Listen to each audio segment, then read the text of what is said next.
जय राधा माधव कुंज बिहारी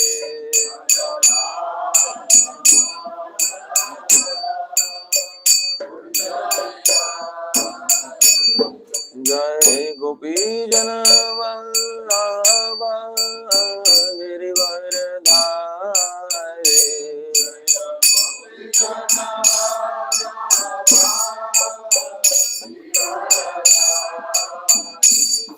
जय गोपी जन वल्लभ गिरिवर धारी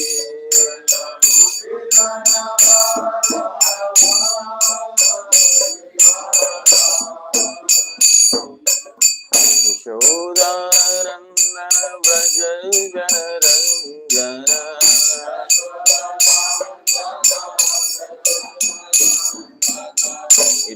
यशोदानंदन व्रज जन रंजन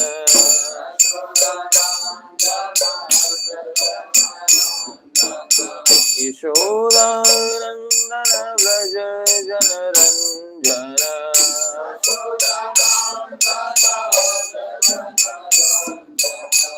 यामुना तीर वनचारे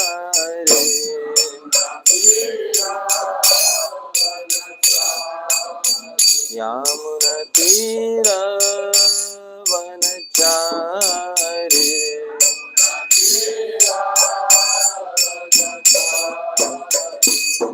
जय राधा माधव कुंज बिहारी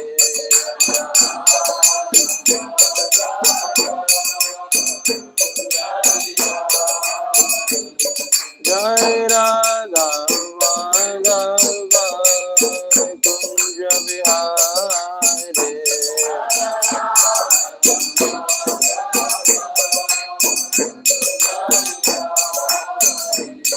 जय राधा माधव राधा माधव राधे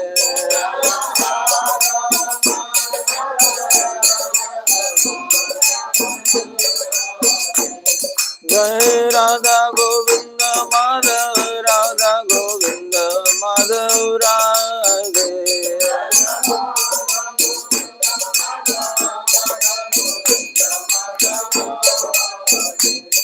जय कृष्ण बलराम जय कृष्ण बलराम जय कृष्ण बलराम जय कृष्ण बलराम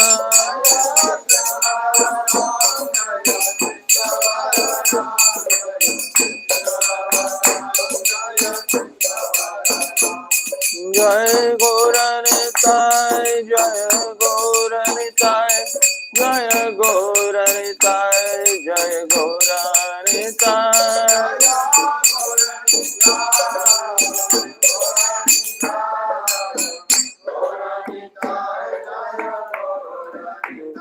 प्रभुपाद प्रभुपाद प्रभुपाद जय प्रभुपाद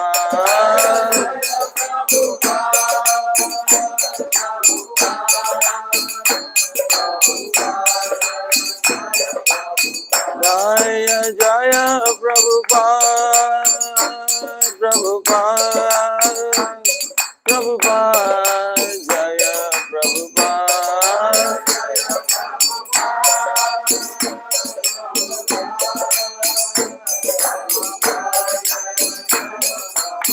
जय जय गुरुदेव गुरुदेव गुरुदेव जय गुरुदेव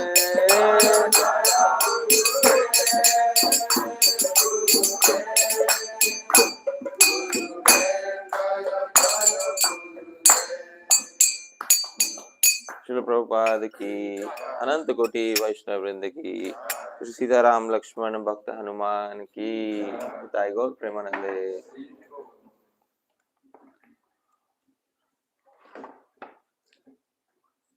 हरे Krishna.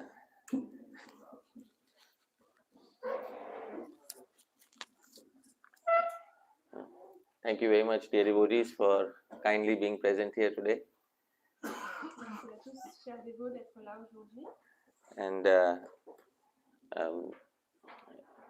I wish all of you a very, very joyous and auspicious Sri Ram Navami. Je vous souhaite à tous un très joyeux et bénéfique Ram Navami. And I have always said that the audience is more important than the speaker, and today all of you have assembled here in such great numbers. Et comme je dis toujours, que le public est beaucoup plus important que celui qui parle, et là je vois aujourd'hui que vous êtes là en très grand nombre, donc merci.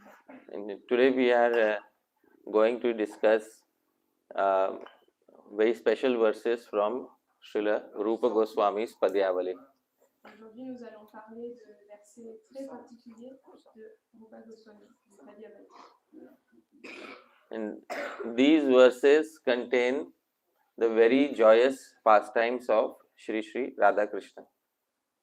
Et ces versets traitent des divertissements pleins de joie de Shri Shri Radha et Krishna. And it is Bhagwan's Leela. C'est le lila de Bhagavan. And it is very variegated. Et c'est très diversifié. And in Sanskrit, variegated, the Sanskrit term for variegated is Chitra or Vichitra. Et en sanskrit, le mot qui veut dire diversifié, c'est chitra. And therefore, we have a very proper translator. Donc on a choisi le bon traducteur aujourd'hui. Mastaji, your name? Chitra Lila. Chitra. So, Bhagavan sent a very nice translator. She lives up to her name.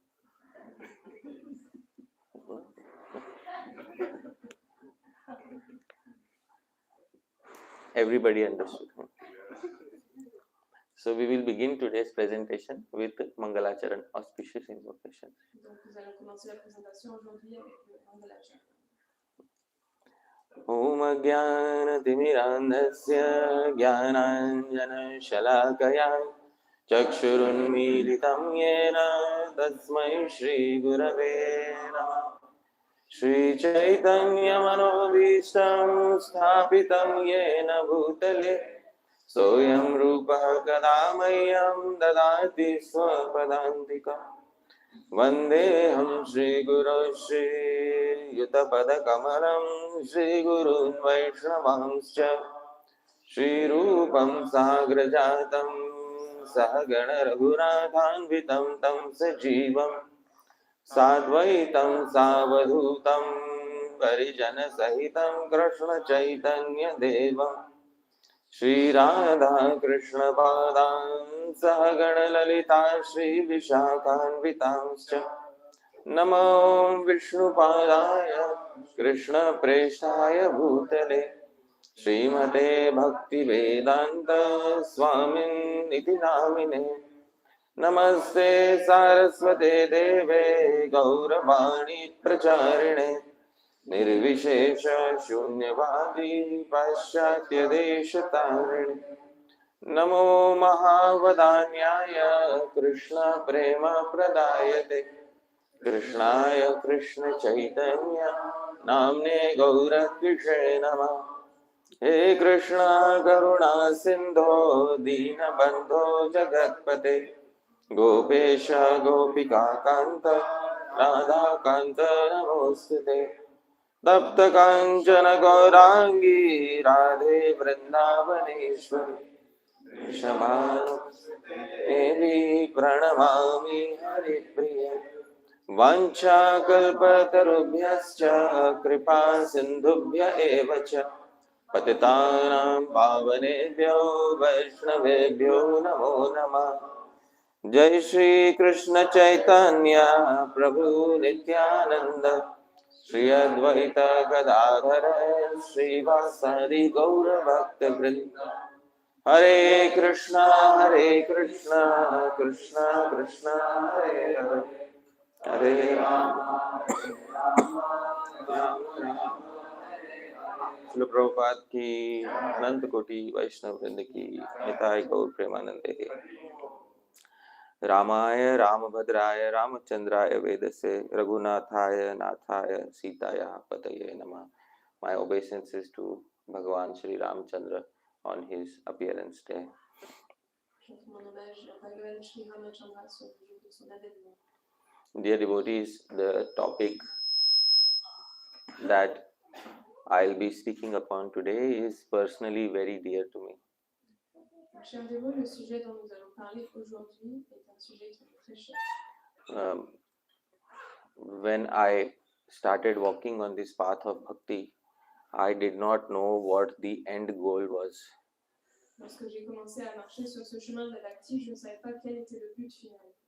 And after many years, gradually, I started to understand what the goal of this particular path was. Après de nombreuses années, j'ai vraiment commencé à comprendre ce que c'était le but de cette voie. And this goal can be summarized in one single word. Et on peut résumer cet objectif en un seul mot. Please repeat after me. Bhakti Ras. Bhakti Ras is the main goal that a devotee wishes to relish on this path. Donc le bhakti ras, c'est vraiment l'objectif que le dévot cherche à goûter sur cette voie. What is the meaning of rasa? Donc, quel est le sens du mot rasa? So the meaning of rasa is rasayati iti rasaha. It feels very tasty, therefore it is known as rasa. Donc ça veut dire que c'est très goûteux. And in general, the term ras can be translated as juice. Et en général, on peut traduire le mot rasa par le mot jus. And you take an unhappy person, you give him juice, he becomes a happy person.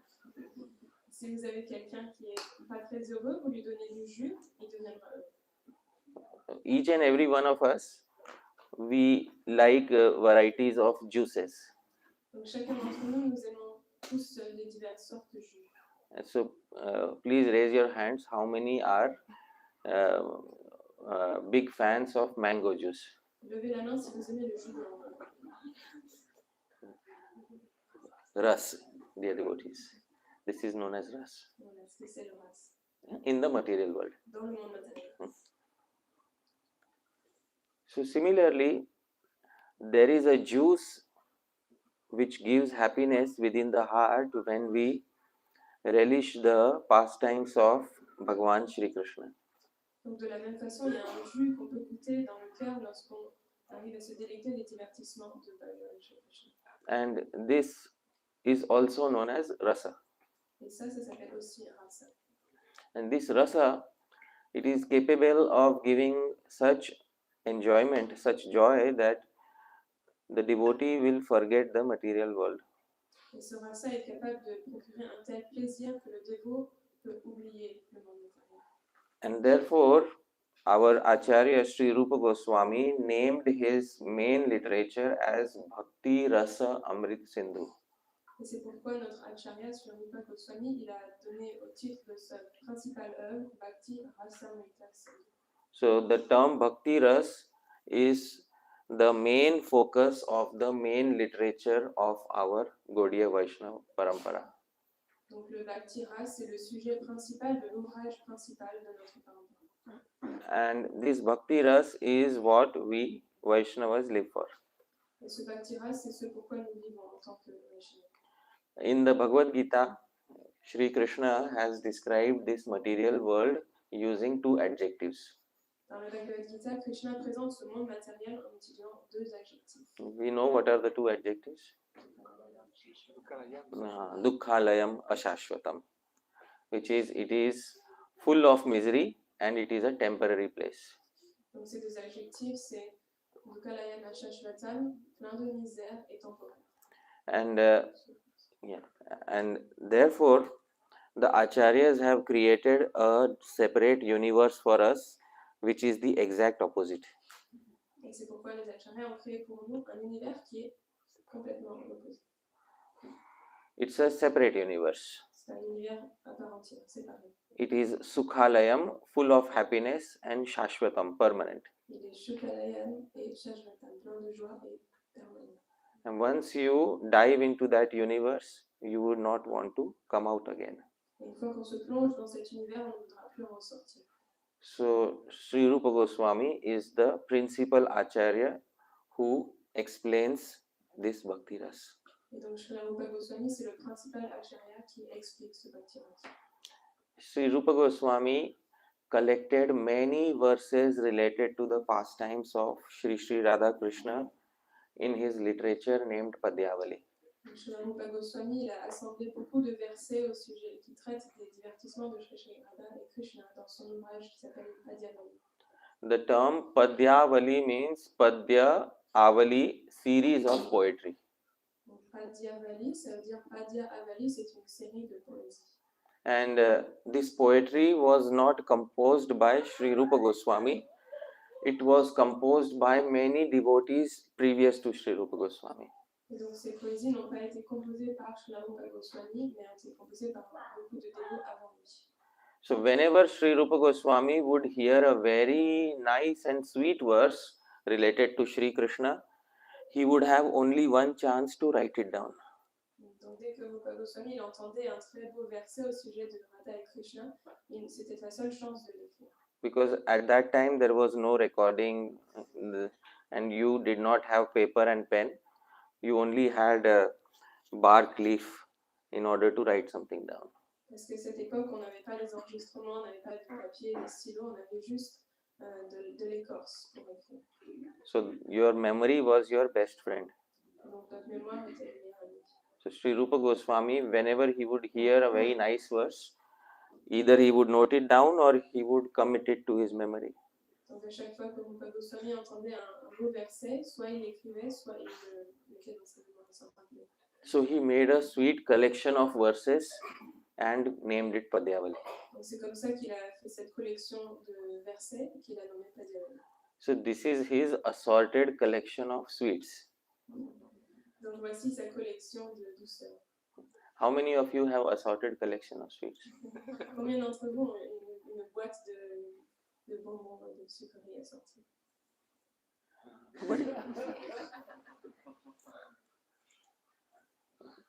So a rasik is a connoisseur of rasa, an expert at rasa should have their own collection of sweets. Donc un rasika, un expert dans le rasa, doit avoir sa propre collection de douceur. A rasik, a connoisseur of rasa, should be expert at least in one of the three fields: music, arts or literature. Et un rasika, un connaisseur du rasa et du bhakti, doit être expert dans au moins un des trois, soit l'art, la musique ou les études. So we are here in France and French people are connoisseurs of perfume. Donc là, on est en France et les Français sont des connaisseurs du parfum. Am I correct? Most of the perfume in the world is produced in this country. La plupart du parfum dans le monde entier est produit dans ce pays. And then there are experts who can smell a particular fragrance and tell what are the exact components inside it. Et il y a des experts qui peuvent sentir ces parfums et dire exactement de quoi il est composé. So that is called as a connoisseur. Et c'est ça qu'on appelle un connaisseur. Similarly, the devotees are expected to be connoisseurs of bhakti ras. Donc de la même façon, les dévots sont censés être des connaisseurs du bhakti ras. And then every devotee can have their own specific favorite verses. Et donc du coup, tous les dévots peuvent avoir leur collection de versets favoris. Just like every connoisseur of perfume in France, they have their own favorite perfume. Juste comme tous les connaisseurs de parfums en France, ils ont leur parfum préféré. And then sometimes your choice changes. Sometimes you like another perfume more. Et parfois, votre goût change et il y a un autre parfum que vous préférez. So that also happens with these verses. Et donc ça arrive aussi avec ces versets. So, dear devotees, we will begin our relishment of Padyavali. Donc nous allons commencer à savourer maintenant le Padyavali. Sri Rupa Goswami introduces the Padyavali in the first verse. Sri Rupa Goswami présente son Padyavali dans le premier verset. The verse is in the meter Vasanta Tilakam. Donc le verset il est chanté dans le maître Vasant Tilakam. I'll sing, please repeat after me. Padyavali virachita rasikar mukunda.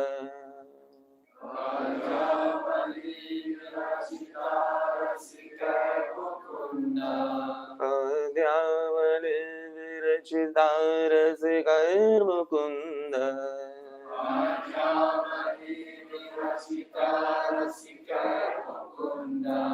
Sambandha bandhura padabhramador visindu.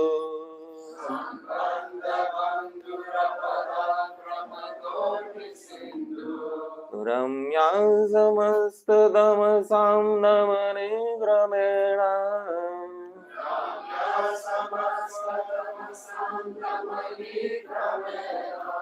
Sangriyate kritikadambaka kautukaya.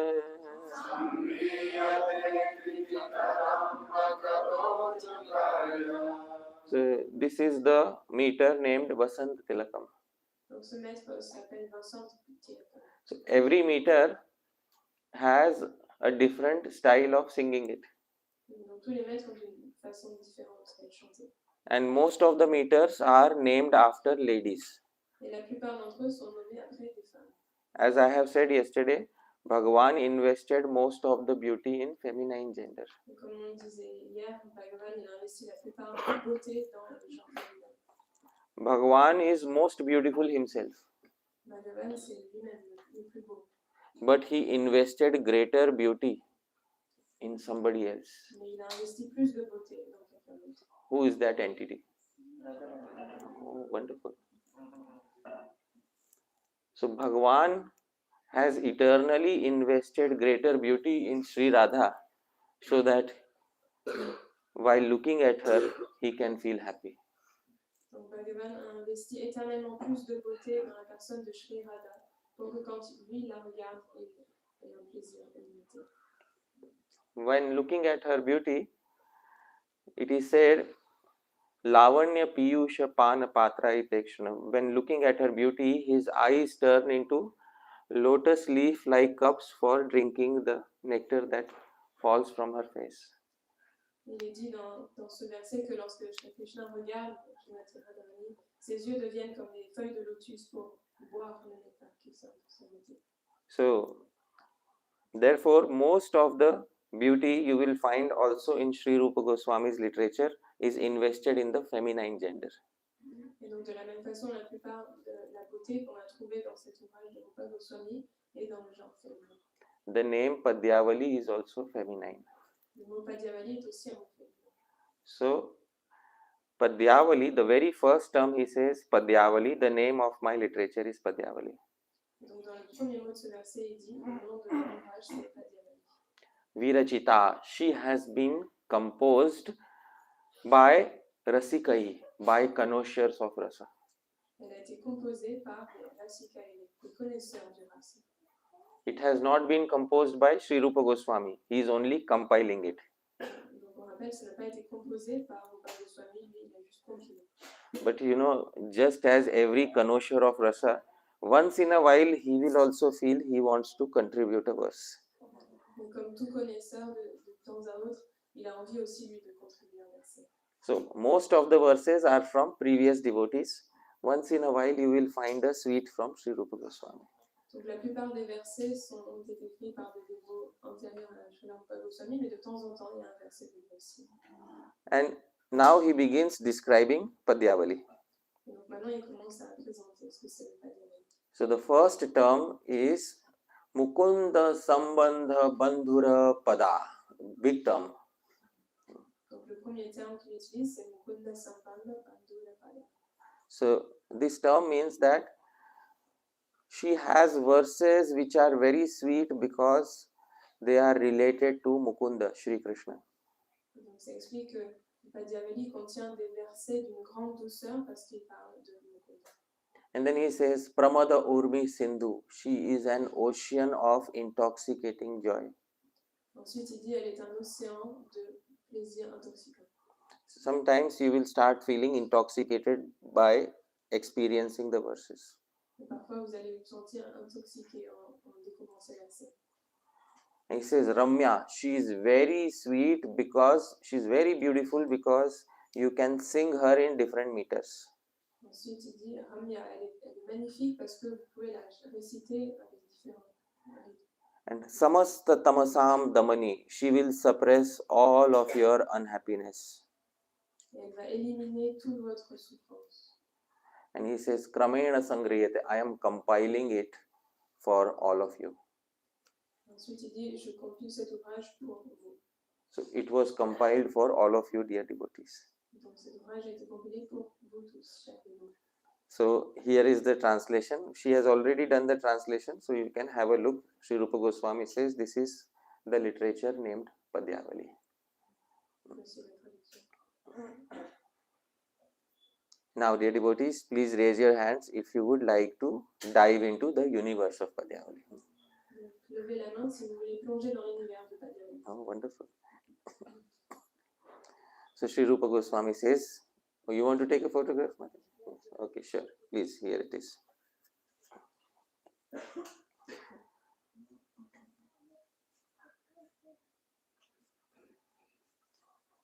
Alright. So dear devotees, let's begin with the first verse of Sri Padyavali. Donc, commençons avec le premier verset de Padyavali. This verse is from an unknown author. Donc, ce verset est un auteur inconnu. The meter of the verse is Anushtup, the standard meter of the Bhagavad Gita. Donc, le maître ici, c'est Anushtup, donc c'est ce qu'on utilise pour la Bhagavad Gita. But the verse is very special. It includes a lot of secrets inside it. Donc, ce verset est très unique parce qu'il contient beaucoup de secrets. Please sing after me. Vous pouvez répéter. Namo Nalina Netraya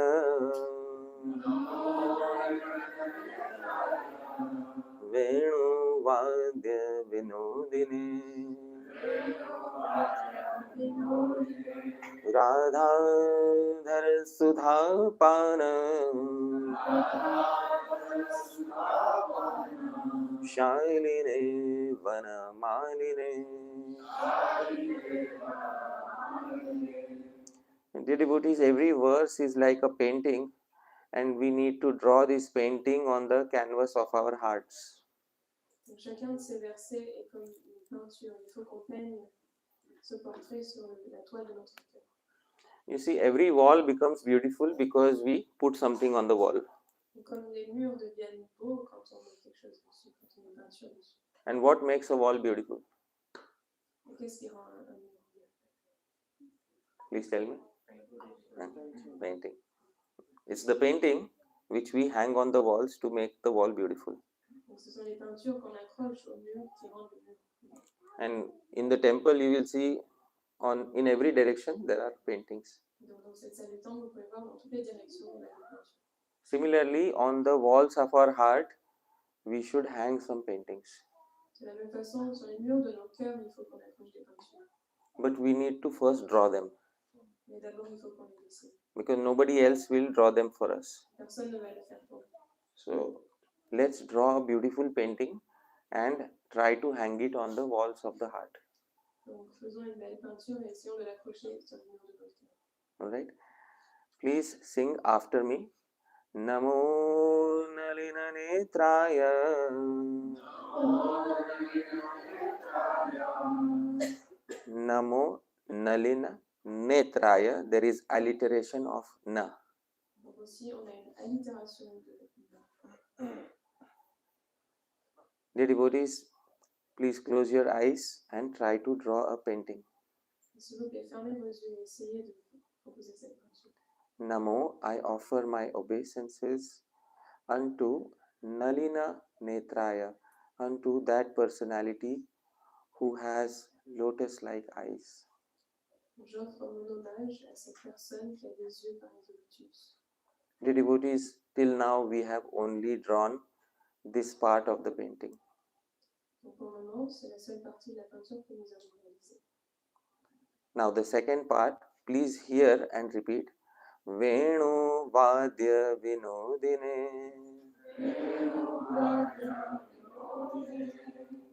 Venu Vadya Vinodine. again there is alliteration of va.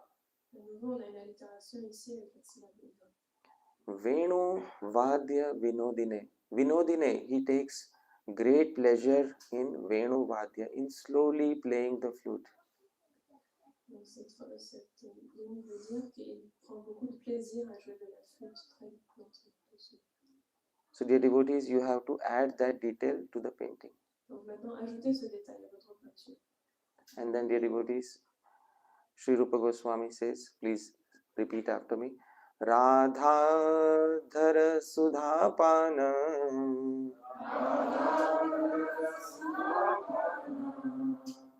Radha dhara sudha pana. There is alliteration of the. Ici, on a une allitération da. So he is very expert in relishing the nectar that comes from the lower lip of Sri Radha. Donc, il est expert à goûter le nectar qui provient de la lèvre inférieure de Sri Radha. Dear devotees, Krishna loves to chew upon pan, betel leaf. Donc, Krishna aime beaucoup mâcher des feuilles de pin. But when he receives a pan that has been half chewed by Sri Radha, his joy is limitless. Donc, lorsqu'on lui donne une feuille qui a déjà été à moitié mâchée par Sri Radha, sa joie ne connaît pas de limite. Because that pan contains the nectar of the lower lip of Sri Radha. Parce que cette feuille contient le nectar de la lèvre inférieure de Sri Radha. So Radha Dhara Sudha Pana Shaline, he really loves to relish the lower lip nectar of Sri Radha. Donc il aime vraiment beaucoup goûter à ce nectar de la lèvre inférieure de Sri Radha. Vanamaline. Dear devotees, he is wearing a long garland of forest flowers which is hanging liberally from his neck. Il porte aussi une grande guirlande de fleurs de forêt qui pend à son cou. So dear devotees, were you able to draw some amount of painting? Est-ce que vous avez réussi à faire cette peinture? Dear devotees, this painting was given to us by Sri Rupa Goswami. Donc voilà une peinture qui nous a été donnée par Sri Rupa Goswami. And now you can open your eyes. Maintenant, vous pouvez ouvrir. Come back to the material world. Revenir au monde. So we had a small sample of Padyavali. Voilà juste un petit extrait du Padyavali. Now let's sing again, and while we are singing it, you try to make the painting again. Maintenant, récitons à nouveau ce verset et pendant que vous récitez, essayez de refaire cette peinture. Namo Nalina Netraya Venu Vadya Vinodine Radhadhar Sudhapana Shaline Vanamaline. Dear devotees, in this verse, Sri Rupa Goswami has hidden a secret. Dans ce verset, Sri Rupa Goswami a caché un secret. See, Namo Nalina Netraya, obeisances to the lotus-eyed one. Namo Nalina Naya, c'est les hommages à cette personne aux yeux de lotus. Venu Vadya Vinodine, obeisances to him who delights in playing the flute. Les hommages à cette personne qui se réjouit de jouer de la flûte. Radha Dhara Sudha Pana Shaline, obeisances to him who is an expert in drinking the lower lip nectar of Sri Radha. Les hommages à celui qui est expert à goûter le nectar de la lèvre inférieure de Sri Radha. Vanamaline, obeisances unto Sri Vanamali. Les hommages à Sri Vanamali. Dear devotees, if you see carefully, there are 4 things related to Bhagavan that are simultaneously described in this verse. Donc, si vous regardez, il y a 4 choses dans ce verset qui se réfèrent simultanément à Bhagavan. Usually, we describe Naam, Roop, Gun, Lila, which is name, qualities, form, and pastimes. En général, on présente le nom, les attributs, les formes et les divertissements. So, dear devotees, all 4 are present here. Donc ici, on a ces 4 éléments. First, it says, obeisances to the lotus-eyed one, it is describing the form, the roop of Bhagwan. Donc d'abord, l'hommage à cette personne aux yeux de lotus, on présente la forme. Second, obeisances to him who delights in playing the flute, it is describing the guna, qualities of Bhagwan. Ensuite, les hommages à celui qui se réjouit de jouer de la flûte, on présente ici les attributs de Bhagwan. Third, obeisances to him who is an expert in drinking the lower lip nectar of Sri Radha is describing the lila, pastimes of Bhagwan. Ensuite, les hommages à celui qui est expert de boire le nectar de l'intérieur de Radha, on décrit ici les divertissements. And finally, what remains is Naam, obeisances to Vanamali, that is his Naam, dear devotees. Et ensuite, les hommages à Vanamali, donc ça c'est son nom. So, the name, form, qualities and pastimes were all glorified in the very first verse of Padyavali. Donc dans le premier verset du Padyavali, on a glorifié le nom, la forme, les attributs et les divertissements. And although Sri Rupa Goswami says it is from an anonymous author, the commentators say it is from Sri Rupa Goswami. Donc bien que Sri Rupa Goswami dit que ce verset a été rédigé par un auteur inconnu, le commentateur de cet ouvrage dit que c'est Rupa Goswami lui-même qui a composé. Should we stop here or should we proceed? Est-ce que vous voulez continuer?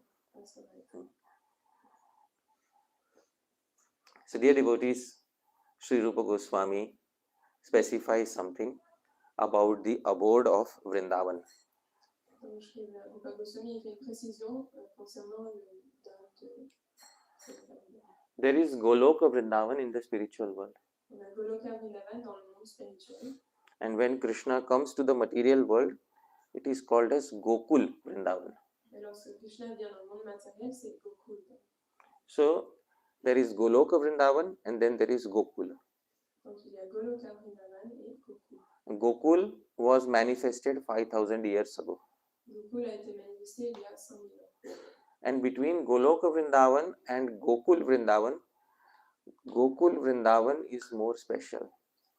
Et entre les deux, Goloka Vrindavan et Gokul Vrindavan a plus d'importance. So, Sri Rupa Goswami describes why Krishna's pastimes on earth are more special than his pastimes in the spiritual world. Donc il explique pourquoi les divertissements de Krishna sur terre sont plus importants, plus particuliers que ceux dans le monde spirituel.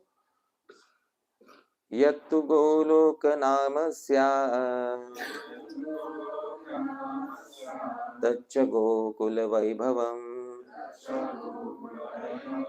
Yattu Goloka Namasya, that which is named as Goloka Vrindavan in the spiritual world, Donc, ce qu'on appelle Goloka Vrindavan dans le monde spirituel is actually an opulence, a part of Gokula which appears here in the material world. c'est en fait une partie de l'opulence de Goloka qui apparaît dans ce monde matériel. So the Gokul in the material world is more special than Goloka Vrindavan in the spiritual world. Donc le Gokul de ce monde matériel a plus d'importance que le Goloka du monde spirituel. When I say material world, it doesn't mean that it is affected by material unhappiness. Bien sûr, quand on dit le monde matériel, ça ne veut pas dire que cet endroit est affecté par la souffrance matérielle. When Krishna comes 5000 years ago, here in the material world, Yogamaya ensures that there is no material unhappiness for anybody. Donc, quand Goloka est apparu il y a 5000 ans, Yogamaya est venu pour faire en sorte qu'il n'y ait aucune souffrance matérielle. But in this material world, Sri Krishna is able to experience something which he is not able to experience in the spiritual world.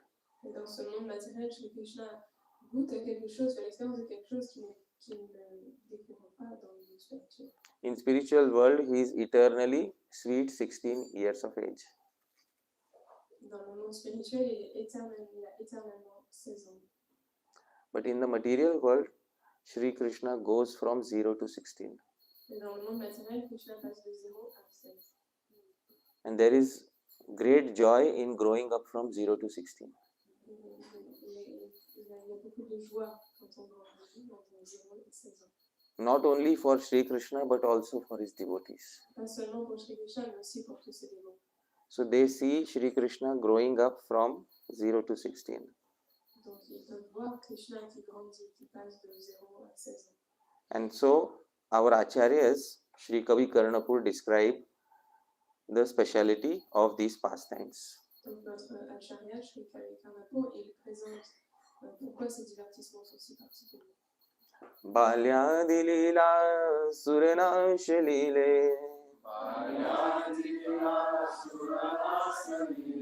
लोकं विना नार्हत एव शोभा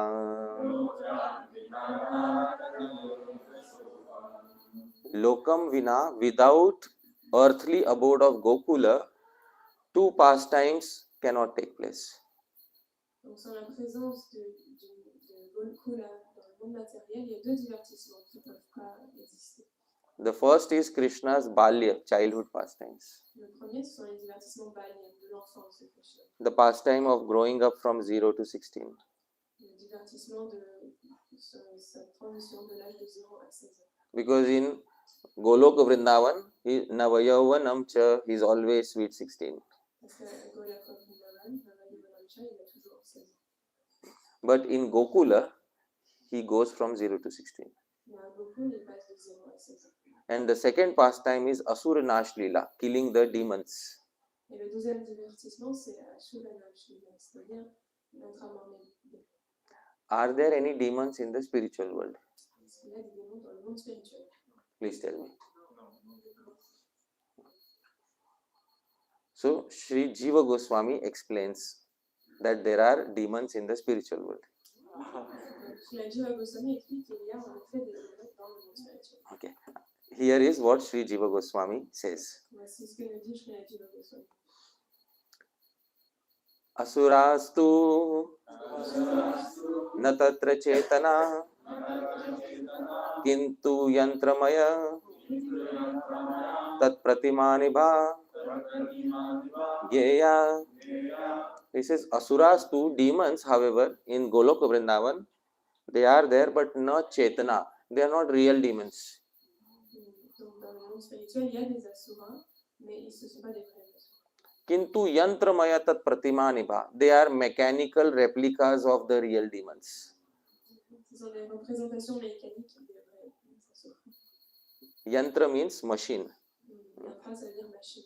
So they are mechanical replicas of real demons. Donc ce sont des représentations mécaniques de ces véritables asuras. So when Krishna is, even if Krishna is fighting a demon in spiritual world, is that demon real or not real? Donc quand Krishna il se combat avec ses asuras du monde spirituel, est-ce que ces asuras sont réels ou pas? Please tell me. Where are real demons found? Où est-ce qu'on trouve les véritables démons? Please tell me. Yeah, Gokul. So please tell me, what is more important, Goloka Vrindavan or Gokul Vrindavan? Donc qu'est-ce qui est plus important, Goloka Vrindavan ou Gokul? Gokul. And dear devotees, while going from 0 to 16, it is for the first time that he falls in love. Et lorsqu'il grandit, lorsqu'il passe de 0 à 16 ans, c'est la première fois aussi qu'il tombe amoureux. And first love is very special. Et ce premier amour, c'est vraiment quelque chose de particulier. All of you agree? Vous êtes tous d'accord? Say yes or no. I forgot you are Hare Krishnas, you don't fall in love. Huh? Désolé, j'ai oublié que vous étiez des Hare Krishna et vous ne tombez pas. Dear devotees, first love is very special. Mais ce premier amour, c'est vraiment spécial. A person can never forget their first love. On ne peut jamais oublier ce premier amour. See, Krishna went to Dwarka and Mathura later in life. Krishna est allé à Mathura et Dwarka plus tard dans sa vie. And Krishna got married to many queens in Dwarka. Et il s'est marié avec beaucoup de reines à Dwarka. And who was the most famous queen of Shri Krishna? Et c'était qui la reine la plus célèbre de Krishna? Rukmini.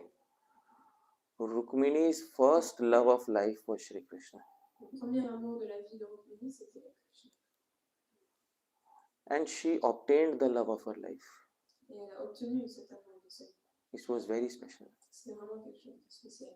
She lived very happily in Dwarka. Donc elle a été très heureuse à Dwarka. So please tell me, who is Rukmini's first love? Donc c'est qui le premier amour de Rukmini? And who is Krishna's first love? Et c'est qui le premier amour de Krishna? There is a big problem. C'est grave, donc il y a un gros problème.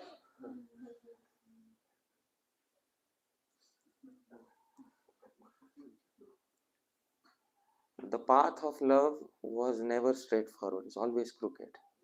La voie de l'amour n'est jamais droite, elle est toujours tordue. Shakespeare, in his Midsummer Night's Dream, he wrote this statement: the path of love is always crooked.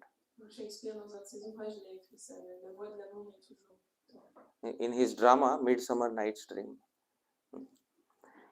And Sri Rupa Goswami wrote, Aheriva gati premna, love walks like a serpent. Rupa Goswami dit que l'amour marche comme un serpent. So the same realization that Shakespeare had was had by Sri Rupa Goswami previously. Donc Rupa Goswami, il a eu la même réalisation que Shakespeare.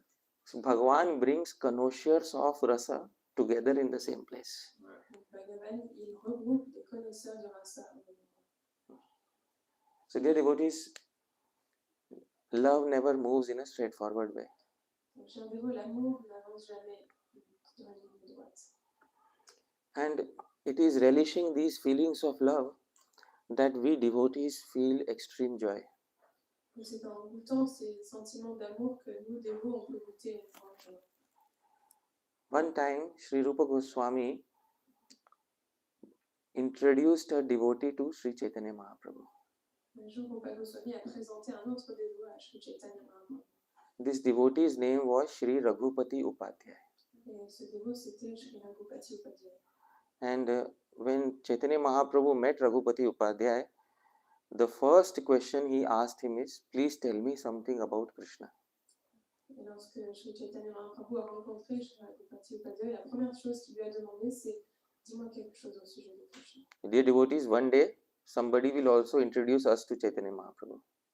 Et un jour, il y a quelqu'un aussi qui va nous présenter à Chaitanya Mahaprabhu. And Mahaprabhu may ask all of you the same question. Et Mahaprabhu, il vous posera peut-être cette même question. Please tell me something about Krishna. S'il te plaît, dis-moi quelque chose au sujet de Krishna. And there we should not just say Krishna is the supreme personality of Godhead. Et là, il ne faudra pas juste dire Krishna est Dieu, la personne suprême. He is asking you your personal realization about Krishna. Il nous demande de partager votre réalisation personnelle au sujet de Krishna. So Sri Raghupati Upadhyay was also well prepared for this question. Donc, Sri Raghupati Upadhyay, il était bien préparé pour cette question. Perfect question, perfect answer. Question parfaite, réponse parfaite. Sri Raghupati Upadhyay had spent long years previously on the path of Advaitavad impersonalism. Donc, Raghupati Upadhyay, il avait passé auparavant beaucoup d'années sur la voie de l'Advaitavad. But later he had become a devotee of Sri Krishna. Mais après, il est devenu un dévot de Sri Krishna. And when a person becomes a devotee in this manner, they become only after firm conviction. Et lorsqu'un dévot devient dévot de cette manière, il le fait après être vraiment convaincu. They do not become a devotee because 10 people are forcing them to be a devotee. Il ne devient pas dévot parce qu'il y a 10 personnes qui le forcent à être dévot. So Sri Raghupati Upadhyay was a self-made devotee. Donc, Sri Raghupati Upadhyay, il est lui-même devenu dévot par lui-même. And this is what Sri Raghupati Upadhyay said. Et donc, voici ce que Sri Raghupati Upadhyay a dit. So this, somebody left their phone.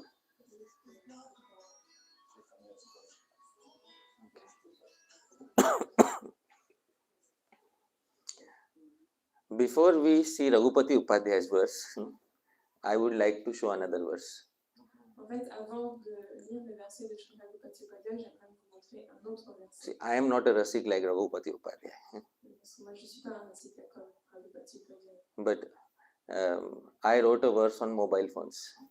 Donc, j'ai écrit un verset sur mon téléphone. All right? Au sujet des téléphones. Ah, au sujet. Yeah, a verse composed on mobile phones. Dear devotees. So, in that verse, Kala samasta bhuvanam grasate prachando. The time factor is very severe, it eats up the entire universe. Donc, le facteur temps est vraiment sévère parce qu'il mange l'univers tout entier. But there is a demon who can eat up even time. Il y a un démon qui est capable de manger même le temps. and that is mobile phone. Et ça, c'est les téléphones portables. So, dear devotees, please silence this demon or kill him or switch him off. Donc, chers dévots, mettez ce démon en silencieux ou détruisez-le. I'll not bore you with my verse, okay? On va continuer avec nous. But we'll go to the sweet verse of Sri Raghupati Upadhyaya. Allons au verset de plein douceur de Raghupati Upadhyaya. So, Sri Raghupati Upadhyaya immediately answered with a verse of his own composition. Donc, Raghupati Upadhyaya a répondu tout de suite avec un verset que lui-même a composé. This verse is in the meter Arya. Ce verset est dans le maître Arya. Arya, another feminine name. Encore un nom féminin. Okay. Shrutayah Balalakalpa. Shrutayah Balalakalpa. Kimiha vayam sampratam chinuma. Kimiha vayam sampratam chinuma. Ahriyata puraiva nayanai. Ahriyata puraiva nayanai. Abhirivi param brahma. Abhirivi param brahma. So Sri Raghupati Upadhyaya said, Shrutayah, the Shruti is the Vedas, Palal Kalpa, they are like empty husks of rice for me. Donc il nous dit que les shrutis sont comme des écosses de riz. You understood empty husk of rice? After you beat rice and the seed is taken away, what remains is the empty husk. Donc quand on bat le riz pour en sortir la graine, il en reste juste. So the Vedas are like empty husk of rice for me now. Donc pour moi, les Védas, ils sont comme cette écorce vide. What do you do with an empty husk of rice, dear devotees? Qu'est-ce que vous en faites? Nothing. Rien. I am beating again and again the Shrutis. I am reciting what he is meaning to say is he is reading the Vedas again and again, but there is no result. Je lis les Védas encore et encore, mais il n'y a aucun résultat. Voilà ce qu'il dit. Dear devotees, in the Vedas, especially in the Upanishads, the impersonal Brahman is mainly described. Donc dans les Védas et particulièrement dans les Upanishads, c'est le Brahman qui est.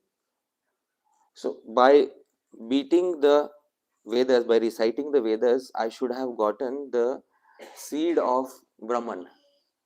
Donc en récitant les Védas, j'aurais dû obtenir cette graine du Brahman. But now I beat them, it is empty. Et maintenant, j'ai beau taper dessus, c'est vide.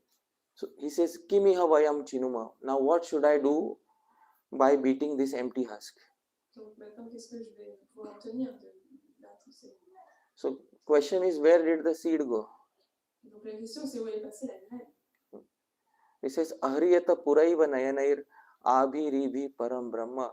Some cowherd ladies, they stole the supreme Brahman from the Vedas by their sidelong glances of their eyes. Il y a des gopis qui ont volé cette graine de Bhagavan avec leur regard. The seed was the supreme Brahman, and some cowherd girls, they stole that seed by the glances of their eyes. Donc cette graine, c'était le Brahman suprême, et ces gopis, elles ont volé cette graine avec leur regard. Dear devotees, when Chaitanya Mahaprabhu heard this verse, Chaitanya Mahaprabhu said, Sadhu, sadhu. Lorsque Chaitanya Mahaprabhu a entendu ce verset, il a dit sadhu, sadhu.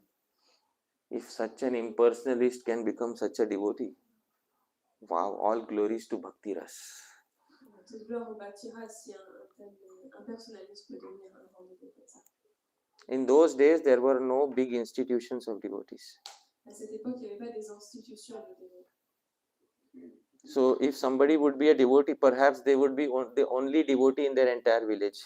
Donc, si quelqu'un était dévot, c'était possible qu'il soit le seul dévot dans le village. So, nobody cares if you are an impersonalist or a devotee. Donc, personne n'est vraiment concerné de savoir si vous êtes un personnaliste ou un dévot. But Sri Raghupati Upadhyaya became a devotee by his own conviction. Donc, Sri Raghupati Upadhyaya, il est devenu dévot par sa propre conviction. and he became a devotee of the highest caliber. Et il est devenu un dévot du plus grand calibre. And then, dear devotees, Sri Raghupati Upadhyay, Chaitanya Mahaprabhu immensely praised Sri Raghupati Upadhyay. And this verse was included in the Padyavali by Sri Rupa Goswami. Donc, après avoir entendu ce verset, Chaitanya Mahaprabhu a vraiment glorifié Raghupati Upadhyay, et donc c'est pourquoi ce verset est inclus dans le Padyavali. These gopis, they stole the supreme Brahman Krishna by the movement of their eyes. Donc ces gopis, elles ont volé le Brahman suprême par le mouvement de leurs yeux. And this was when Krishna was growing up from 0 to 16. Et donc ça, c'était quand Krishna grandissait, quand il passait de 0 à 16 ans. When Krishna starts growing up, he goes through various phases of life, which is childhood, adolescence, and youth. Donc quand Krishna est grandi, il passe par différentes phases, la petite enfance, l'adolescence et la jeunesse. And adolescence is also called as teenage. Teenage, there's no term for teenage. Okay. So adolescence is when you go from 11, 12, 13, 14, 15, 16, this. Donc dans l'adolescence, donc dans l'adolescence, en anglais on a un autre mot qui c'est quand on a 13, 14, 15 ans, c'est séparé de la première partie de l'adolescence.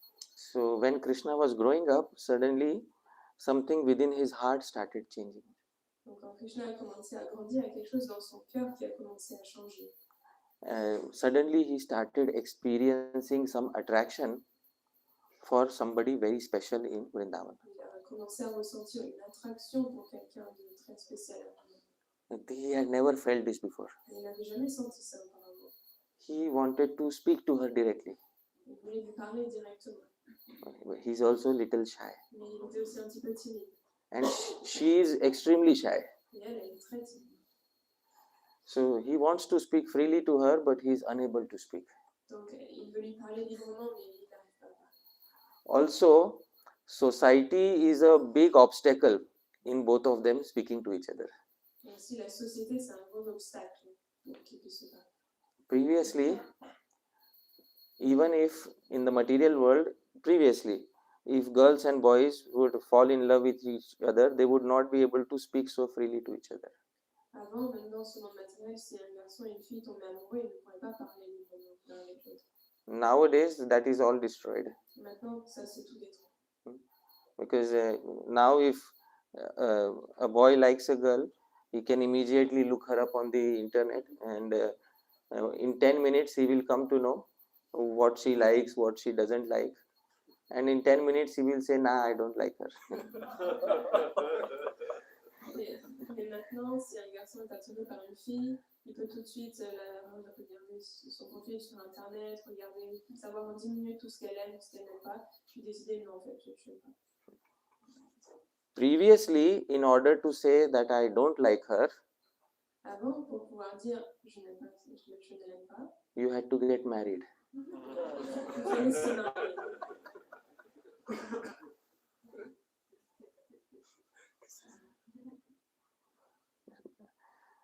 Dear devotees, Shri Krishna was experiencing this with Shri Radha. He was having extreme curiosity, and Shri Rupa Goswami has given it a technical name.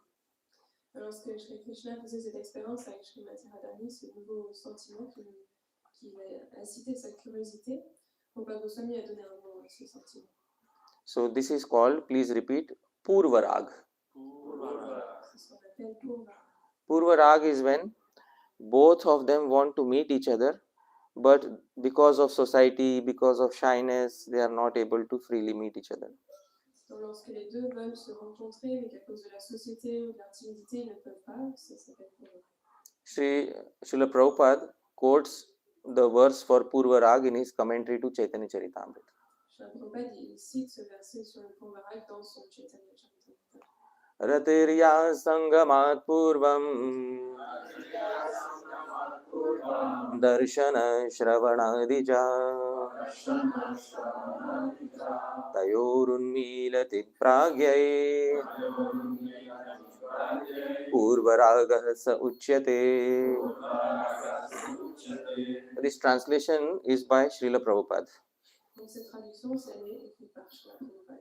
When attachment is produced between the lover and beloved, Donc, lorsqu'il y a un attachement qui se forme entre l'être aimé et l'amour, before their meeting, avant leur rencontre, simply by seeing each other or hearing about each other, juste le fait de se voir ou d'entendre parler l'un de l'autre, and when this attachment is made sweeter and sweeter et lorsque cet attachement devient de plus en plus doux by ingredients of rasa, avec les différents ingrédients du rasa, it is called Purvarag. c'est ce qu'on appelle Purvarag.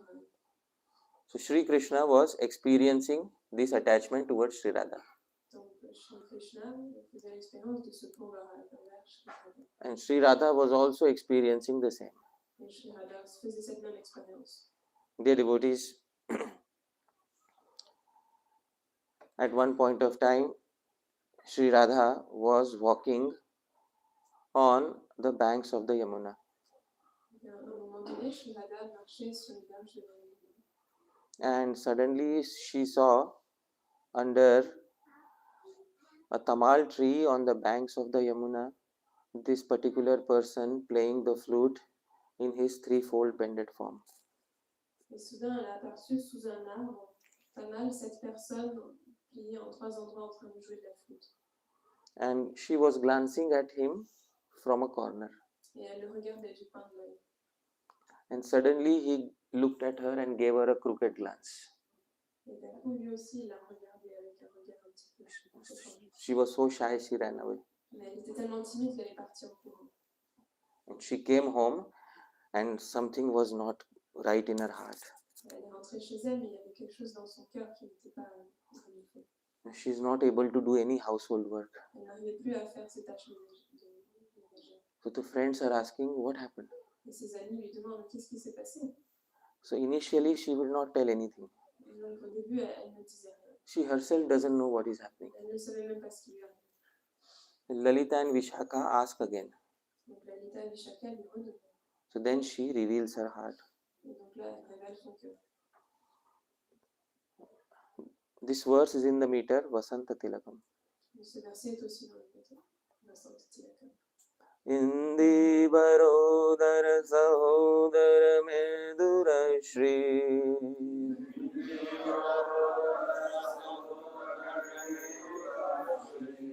Indi Barodar Sahodar Medura Shri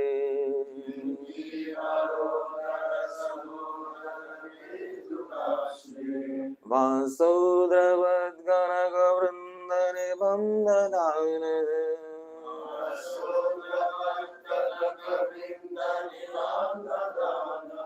Amukta Muktiga Manohar Har Vaksha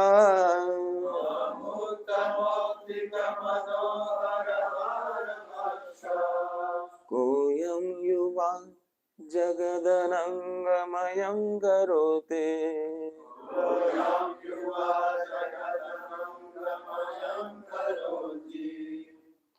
So I'll tell you Vishaka. Je vais te dire, Vishaka. I saw one person. J'ai vu quelqu'un. Indivara Udara Sahodara Medura Shrir.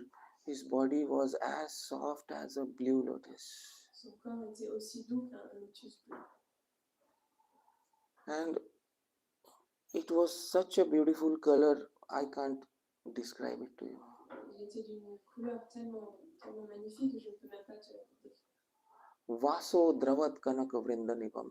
And the cloth he was wearing was shining like brilliant gold. Les vêtements qu'il portait brillaient comme de l'or. So the cloth was completely in contrast to his own bodily color. Donc son vêtement était complètement en contraste avec la couleur de son corps. Amukta Mauktika Manohara Hara Vaksha. There was a garland and a necklace hanging from his neck very freely and dangling here and there. Il y avait une guirlande et un collier de toilette autour de son cou très librement qui bougeait ici et là. Koyam Yuva. Who is this boy? Qui est ce garçon? Jagad Anangamayam Karoti. My entire universe, he is filling with Ananga, Kamdev. My entire universe is now filled with Cupid. Mon univers tout entier est maintenant rempli de Kamadeva, Cupidon. Dear devotees, there is a phrase in the Hindi language On a un dicton dans la langue hindi that a person who goes blind in the rainy season will always see greenery everywhere. qu'une personne qui devient aveugle pendant la saison des pluies ne verra toujours une vert partout. Because that is the last thing he saw. Parce que c'est la dernière chose qu'il a vue. Similarly, somebody who goes blind in love will see love everywhere in the universe. Donc, de la même façon, quelqu'un qui devient aveugle à cause de l'amour verra de l'amour partout. Comme And on voit. this is what is happening here. Donc voilà ce qui se passe ici. So, at this point of time, she doesn't even know his name. Donc à ce moment-là, elle ne connaît même pas encore son nom. Koyam Yuva, who is this boy? Qui est ce garçon? Jagat, my entire universe, Anangamayam, he is filling with Ananga, Kamdev. Il remplit mon univers de Kamadeva. There is another meaning to this line. Il y a une autre signification à cette ligne. Koyam Yuva, who is this boy? Qui est ce garçon? Jagat, the entire universe, he is making Ananga. An means without Anga, material body. Means he is liberating the entire universe. Donc l'autre signification, c'est que ce garçon, il fait de l'univers entier c'est-à-dire il le délivre de tout, de corps matériel. Donc il est en train de libérer tout le monde dans le monde matériel. So this is Padyavali, verse 159 by Sri Sarva Vidya Vinod. Donc ça, c'est le verset 159 du Padyavali, rédigé par Sri Sarva Vidyavinod. So this is what Sri Radha said to her Sakhi. Donc voilà ce que Sri Radha a dit à sa Sakhi. Dear devotees, at this point of time, the Sakhi said, forget about him. Donc là, la Sakhi, elle lui dit, oublie-le. Focus on your life. Concentre-toi sur sa vie, sur ta vie. She said, well, today I saw him, but every day I am hearing him. Elle lui dit, aujourd'hui, je l'ai vu, mais tous les jours, en fait, je l'entends. Since many days I was hearing his flute. Ça fait longtemps, d'ailleurs, que j'entends sa flûte. So Sri Radha said something to her. Donc, Sri Radha lui a dit quelque chose. Please repeat after me. The meter is Arya. Donc, c'est Arya. Dravinam bhavanamapatyam. Dravinam bhavanamapatyam. Tavan mitram tatha bijatyam cha. Tavan mitram tatha bijatyam cha. Upayamunam vanamali. Upayamunam vanamali. Yavan netrena nartayati. Yavan netrena nartayati. He says, Dravinam bhavanam apatyam. Dear Sakhi, my wealth, my home, and all the small children in the home. Ma chère Sakhi, toute ma fortune, ma maison et tous les enfants dans ma maison. Mitram, all my friends. Tous mes amis Abhijatyam cha, and all my relatives. et tous mes proches. They are all very important. Ils sont tous très importants. But only till the time that Vanamali, that person who's wearing that long garland, doesn't start playing the flute and playing with the sidelong glances of his eyes. Donc tant que Vanamali n'a pas commencé à jouer cette flûte avec cette grande guirlande de fleurs de fleurie autour de lui, ces personnes ont de l'importance pour lui. Et quand il commence, leur importance. When he starts playing the flute, something starts happening. Et quand il commence à jouer de sa flûte, il y a quelque chose qui se passe en moi. And I can't explain it to you. Mais je ne peux pas te l'expliquer. So, This particular verse was also included in the Padyavali by Sri Rupa Goswami. Donc, Rupa Goswami a aussi inclus ce verset dans le Padyavali. Dear devotees, would you like to see that person, Est-ce que vous aimeriez voir cette personne, that Vanmali, Vanamali, on the banks of the Yamuna, sur les berges de la Yamuna, playing the flute, en train de jouer de sa flûte, on a full moon night? une nuit de pleine lune? I will show you. Je vais vous montrer. But I am warning you. Mais je vous préviens, Now is the time to leave the class. c'est maintenant qu'il faut quitter la classe. After you glance at him, things will not remain the same. Quand vous l'aurez vu, les choses ne seront plus pareilles. Are you ready? Est-ce que vous êtes prêts? There is still time. It is Ram Navami today. Il y a encore du temps, c'est vraiment aujourd'hui. You can choose to fall in love with a very straightforward personality of Godhead. Vous pouvez décider de tomber amoureux de Dieu, la personne suprême, qui est très droit. That Bhagavan who always speaks the truth, C'est le Bhagavan qui dit toujours la vérité, who never deviates from dharma. qui ne dévie jamais du dharma. That personality's birthday is today. L'anniversaire de cette personne est aujourd'hui. So how many of you want to fall in love with that Bhagavan who always speaks the truth, never leaves the path of dharma, never speaks lies? Please raise your hand. Donc levez la main si vous voulez tomber amoureux de cette personne, le Bhagavan qui dit toujours la vérité, qui ne dévie jamais du dharma. And how many of you want to fall in love with that Bhagavan who always speaks lies, who is crooked, who is always late, never shows up on time? Et Please. qui parmi vous veut tomber amoureux de Bhagavan qui ne dit jamais la vérité, qui dévie toujours du chemin, qui est toujours en retard, qui ne vient pas à un rendez-vous? Please raise your hands. Levez la main. I knew it is Kali Yuga. Je savais bien que c'est le Kali Yuga.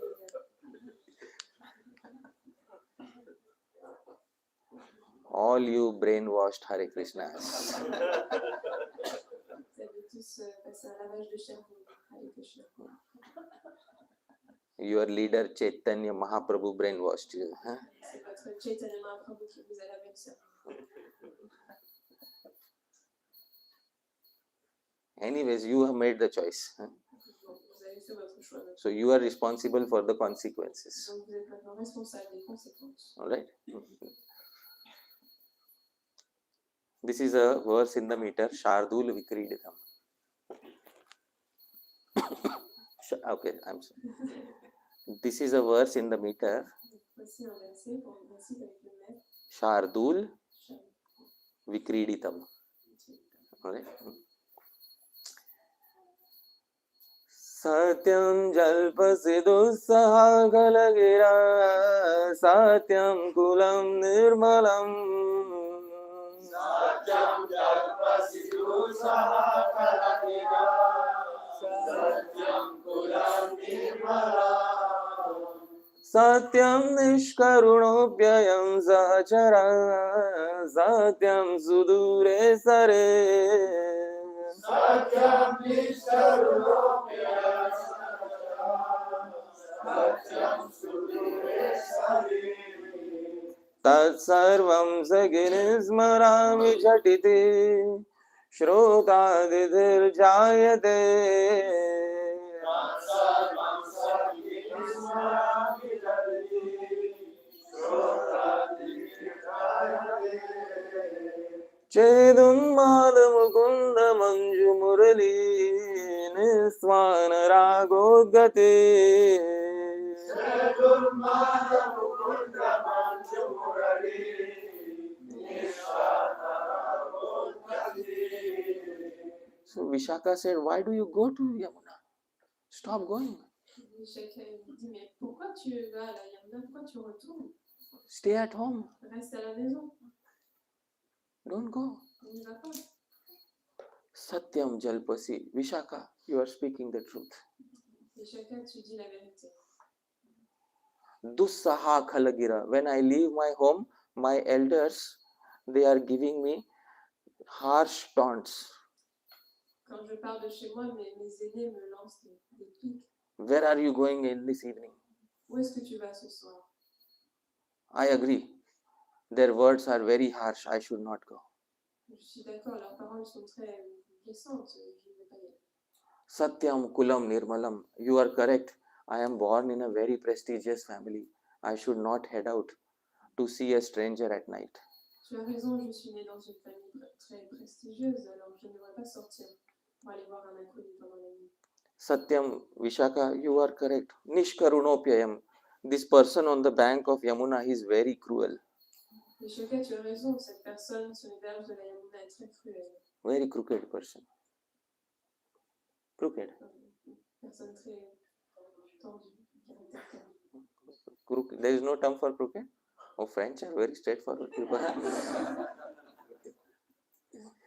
There should be some term for crooked in France.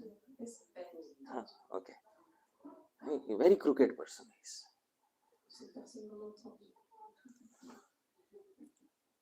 Satyam Sudure Sare. It is also correct, Vishaka, that the river is far away. Why should I go? Et c'est vrai aussi, Vishaka, que cette rivière, elle est très loin. Pourquoi devrais-je y aller? Tat sarvam sakhi vismarami chatiti. But I immediately forget all of this. Mais j'oublie tout de suite toutes ces choses. As soon as Shrotratitir Jayate, in my ears, some sound arrives as a guest. Mais dès qu'il y a un son qui s'invite dans mon oreille, And what is that sound? Unmada Mukunda Manjumurali Niswana Ragodgati. That sweet raga which is intoxicatingly arising from the flute of Mukunda. et c'est quoi ce son, ce raga plein de douceur qui provient de la flûte de Mukunda? I forget all of this. Et dès que j'entends ça, j'oublie tout le reste. Dear devotees, would you like to see that person? Donc, est-ce que vous aimeriez voir cette personne? All right. Last warning.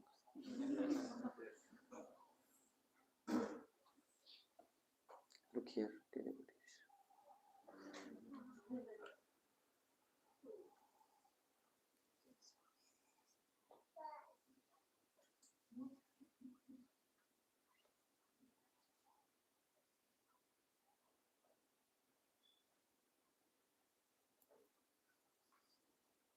Everybody said, oh.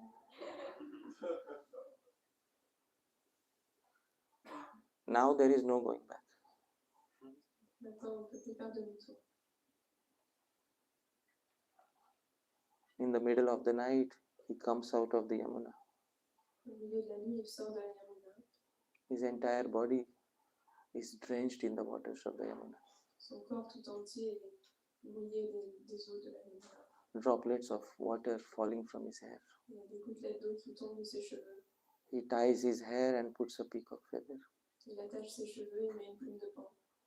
He wears his garland and his clothes, and then he starts playing the flute on the fifth note. Il met sa guirlande et ses vêtements et puis il commence à jouer de la flûte sur la 5e note.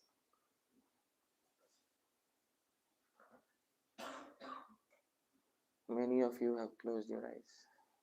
Beaucoup d'entre vous qui ont fermé les yeux. Hang this painting always on the walls of your heart. Regardez cette peinture toujours sur les murs de votre cœur.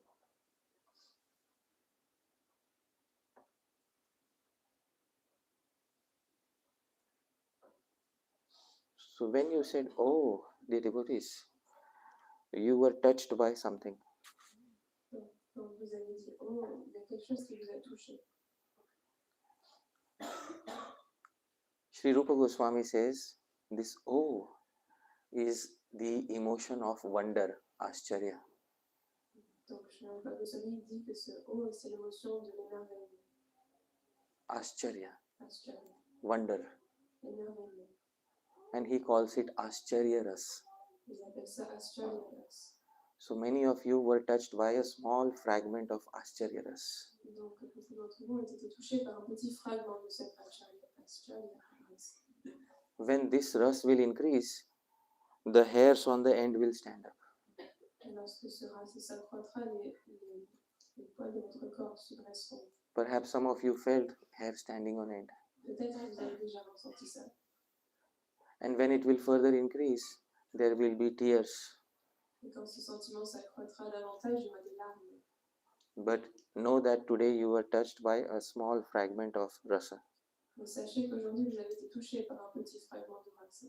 And You remember that oh feeling, Souvenez-vous de ce sentiment de oh, that wow. There's wow. wow. That wow is Ascharya Ras. Donc ce wow, c'est le Ascharya.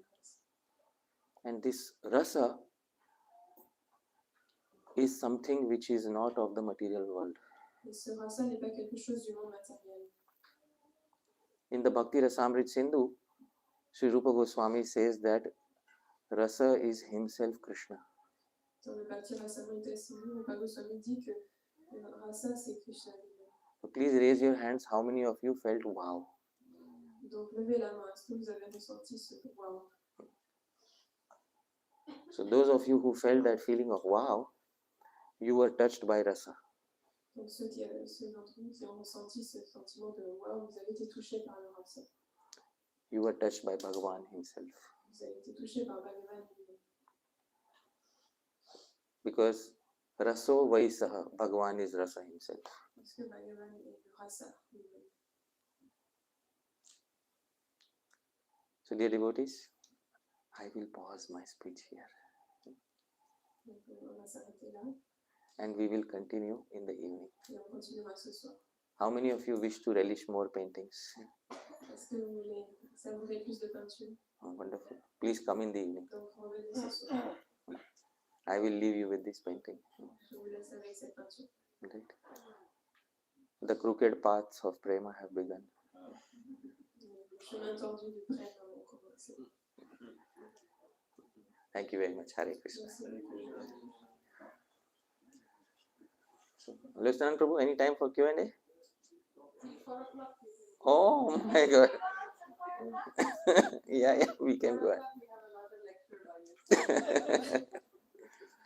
Yeah, we can take questions and answers now, but I hope you are not tired. No, okay. So dear devotees, if anybody has any seva, you can please go to that seva, but if you have nothing to do like me, you can stay here. Donc si vous avez du service, vous pouvez faire votre service, mais sinon, si vous n'avez rien à faire, vous pouvez rester à côté. So let's have Q&A. Donc on peut avoir des questions et des réponses. You can ask also from yesterday or day before yesterday. On peut aussi poser des questions sur ce qu'on a dit hier ou le jour d'avant. Yes, Malika Mataji. There's still some feeling of being not worthy to relish Yeah. this rasa. Like you feel like you're an imposter when you shouldn't hear all this. Like how do you what to understand that? What to do? Quand on entend tout ça, on a ce sentiment de pas d'être comme un imposteur, même juste d'entendre tout ce n'est-pas. Comment est-ce qu'on peut gérer ce sentiment? So this feeling is common amongst all devotees, including Sri Rupa Goswami also has that feeling. Donc ce sentiment est très largement répandu parmi les dévots, même Rupa Goswami a ce sentiment. In the Bhakti Rasamrit Sindhu, Sri Rupa Goswami says something. Dans le Bhakti Rasamrita Sindhu, Rupa Goswami nous dit quelque chose. He defines what is genuine humility. Il définit ce que c'est la véritable humilité. So this is what Sri Rupa Goswami says. Please repeat after me. Utkrishte utkrishtatvePyamanitvam. Oh, you cannot see. I'm sorry. I'm really sorry. Now you will see. Okay. UtkrishtatvePyamanitvam.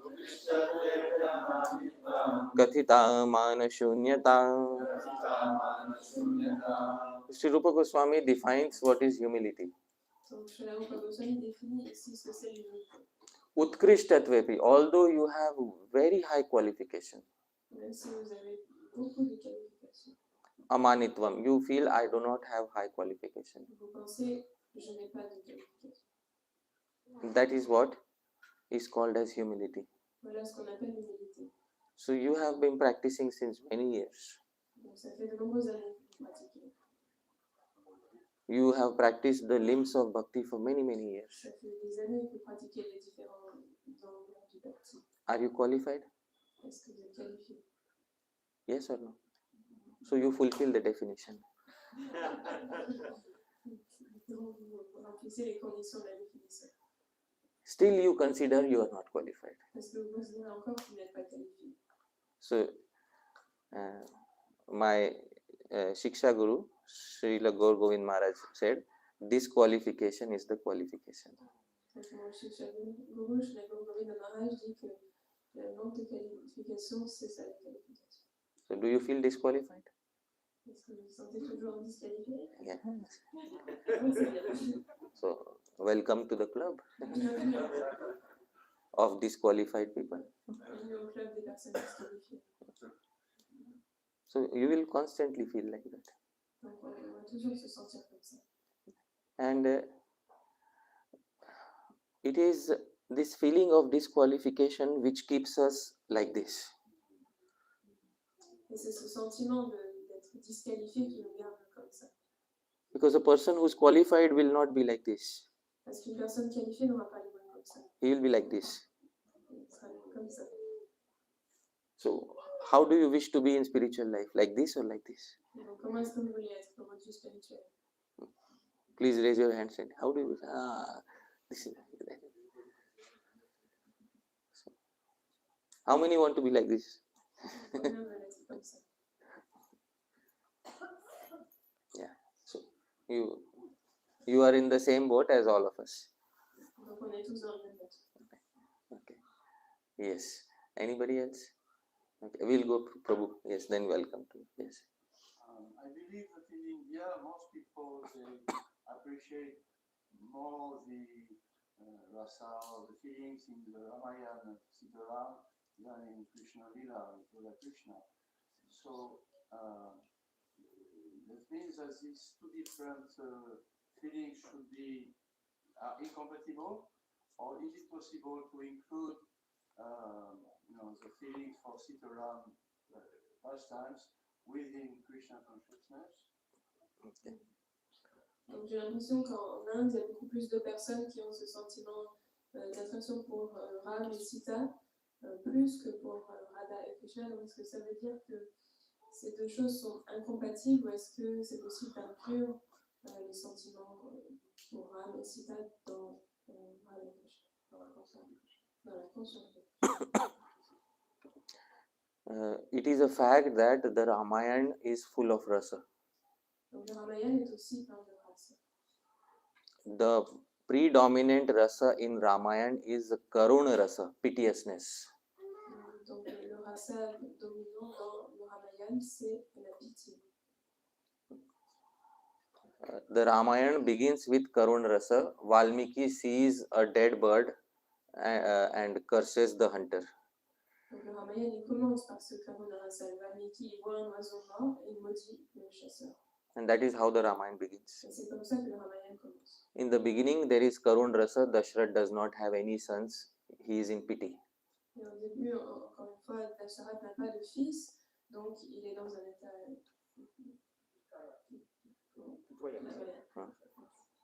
Then he gets a son, but that son is taken to the Gurukul and later Vishwamutra Muni takes him to fight the demons. Et ensuite, il a un fils, mais ce fils est envoyé au Gurukul et après, Vishwamutra Muni le prend pour tuer les Asuras. Again pity. Donc, encore une fois, Then that son returns after marrying Sita Devi, but he is not able to be a king even for a single day. Again pity. Et ensuite, ce fils revient après qu'il ait épousé Sita Devi et il ne peut pas être roi même pour un seul jour. Encore une fois, ce même sentiment. At least in the forest he should stay happily, but even in the forest she is kidnapped. Donc dans la forêt, on pourrait se dire là il devrait être heureux, mais même dans la forêt, Sita est kidnappée. After he conquers Ravan and brings her back, she is not able to stay with him for long. Ensuite, il conquiert Ravana, récupère Sita, mais elle ne peut pas rester avec lui. So from beginning to end, there is one prominent rasa in the Ramayana. Donc du début à la fin, il y a ce rasa qui prédomine dans le Ramayana. That is Karuna ras, piteousness. Donc ça, c'est le Karuna ras, c'est pitoyable. Now, let's take Krishna Lila. Donc prenons maintenant le Krishna Lila. It begins on a very sweet note. Il commence sur une note très douce. Sri Krishna is born in Vrindavan and the pastimes are very sweet. Shri Krishna est né à Vrindavan et les divertissements sont d'une grande douceur. And then the sweetness keeps increasing from 0 to 11. Et la douceur ne fait que s'accroître de ces 0 à 12, 11 ans. And at that age of 11 and 12, he starts falling in love. Et quand il a 11, 12 ans, il commence à tomber amoureux. And everybody's heart is pierced by the arrows of love. Et les cœurs de tous sont percés par les flèches de l'amour. And love is deeply lodged within the heart. Et l'amour est profondément planté dans le cœur. And suddenly that person, Akrur, comes and he takes away Krishna to Mathura. Et soudain, il y a cette personne qui vient à Kura et qui emmène Krishna à Mathura.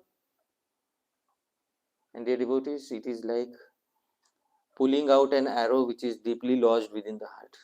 Et ça, c'est comme si on essayait d'enlever une flèche qui est profondément ancrée dans le cœur.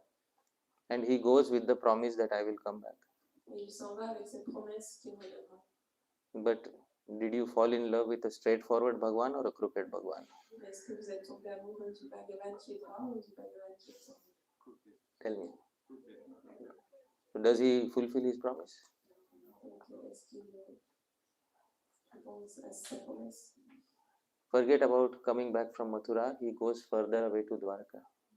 Donc, non, il ne revient pas de Mathura, il s'éloigne vers Dwarka. There is a lot of Karundras in Krishna Lila. Donc, il y a aussi beaucoup de Karundras dans Krishna Lila. But I will not take you there. Mais je ne vais pas vous emmener. Do you want to go there today? Est-ce que vous voulez aller aujourd'hui? We can go there in the evening. On ira ce soir. But I don't want to leave all of you crying. Mais je ne veux pas que vous pleuriez tous. Maybe we will go. Okay, let's think about it. Peut-être on en parlera ce soir. Réfléchir. Why are people so addicted to Karundras? Pourquoi est-ce que les gens ont une attraction pour les Karundras? Separation is happiness or suffering? La séparation, c'est le bonheur ou la souffrance? Please tell me. Suffering. How many of you want suffering in your life? Est-ce que vous voulez souffrir dans votre vie? Then why are all people attached to this rasa of suffering? Alors pourquoi est-ce qu'on est tous attirés à ce rasa de la souffrance? This is a big question in rasa theory. C'est une grande question dans la théorie du rasa. When suffering passes through the framework of rasa, it becomes enjoyment. Quand on passe la souffrance dans le cadre du rasa, ça devient du plaisir.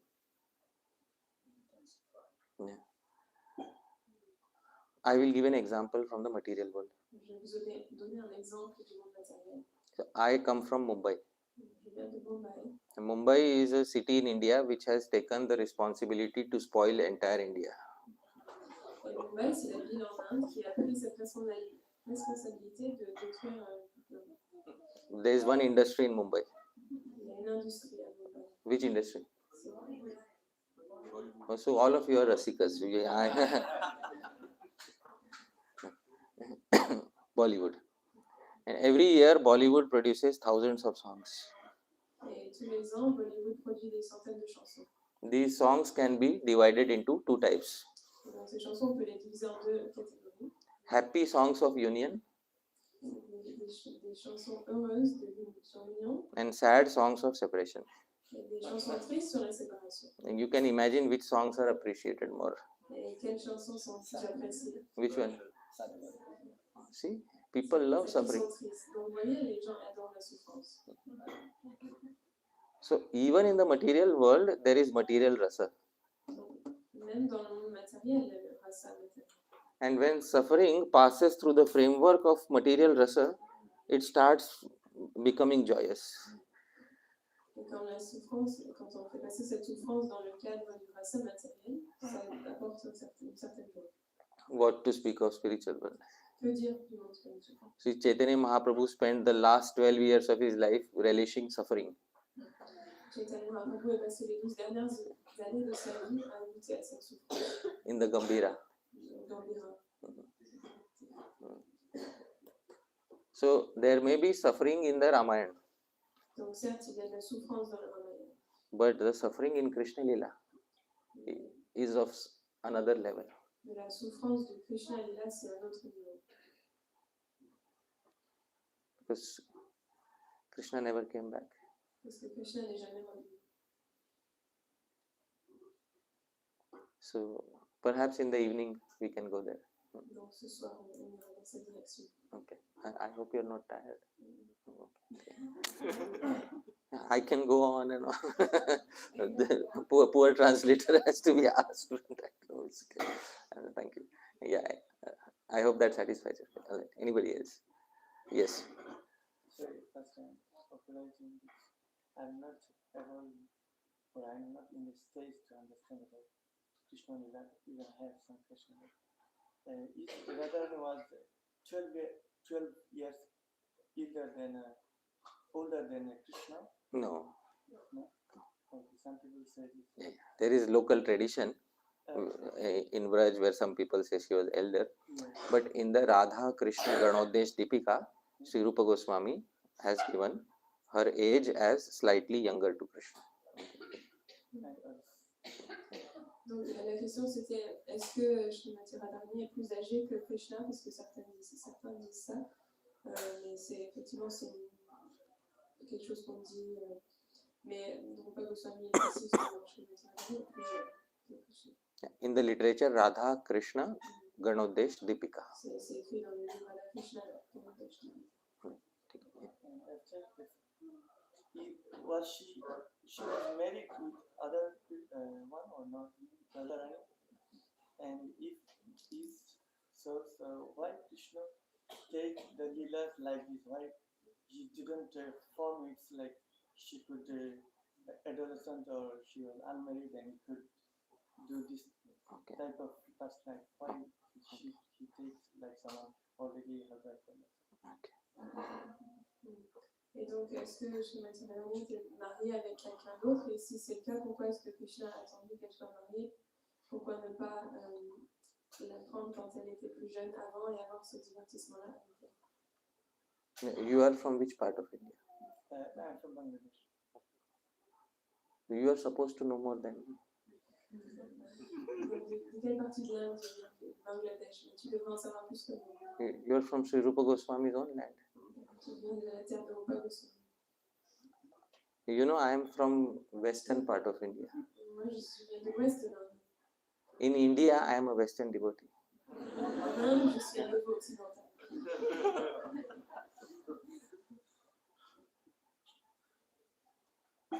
I'll answer your question, but first I want to speak something about West Indians. not West India, West Indians, right? Donc, je vais répondre à la question, mais d'abord, moi, je vais vous dire quelque chose au sujet des Indiens occidentaux. In the Chaitanya Charitamrita, there is something written about people born on the western part of India. Dans le Chaitanya Charitamrita, il y a quelque chose d'écrit au sujet des personnes qui sont nées dans l'ouest de l'Inde. So you have very good birth. Donc, toi, tu as une très bonne vie. Maybe you should perhaps know more than me. Tu devrais en savoir plus que moi. Sri Chaitanya Charitamrita says something about me. Le Chaitanya Charitamrita dit quelque chose à mon sujet.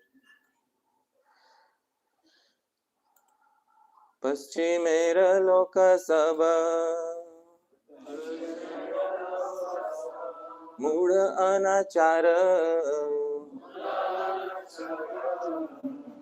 The people in general on the western side of India were neither intelligent nor well behaved. En général, les personnes qui viennent de l'ouest, du côté ouest de l'Inde, ne sont ni intelligents ni bien élevés. The Chaitanya Charitamrita speak about me. Donc voilà ce que le Chaitanya Charitamrita dit à mon sujet. You are from eastern part. Toi, tu viens de l'est. So Prabhu, you should be answering me. Donc, c'est toi qui devrais répondre à mes questions. But I'll give you the answer. Je vais quand même te donner la réponse. When I first read this verse, I thought it was speaking about western countries. La première fois que j'ai lu ce verset, je pensais que ça parlait des No, it's pays not. de l'ouest. No, it's not speaking about western countries. It's speaking about my place of birth. Mais non, ça ne parle pas des pays à l'ouest de l'Inde, ça parle de mon lieu de naissance. But it says, by the influence of Srila Rupa Goswami and Sanatana Goswami, they were trained in devotional service and good behavior. Par l'influence de Sri Rupa Goswami et Sanatana Goswami, ils ont été éduqués dans le service de dévotion et le bon comportement. So, the answer is that when Bhagwan wants to relish his pastimes of Madhurya Ras, he will take it to the maximum extent. Donc, quand Bhagavan veut se délecter des divertissements du Padyavali, il va les aller le plus loin. In the material world, affairs outside of marriage are considered as very scandalous.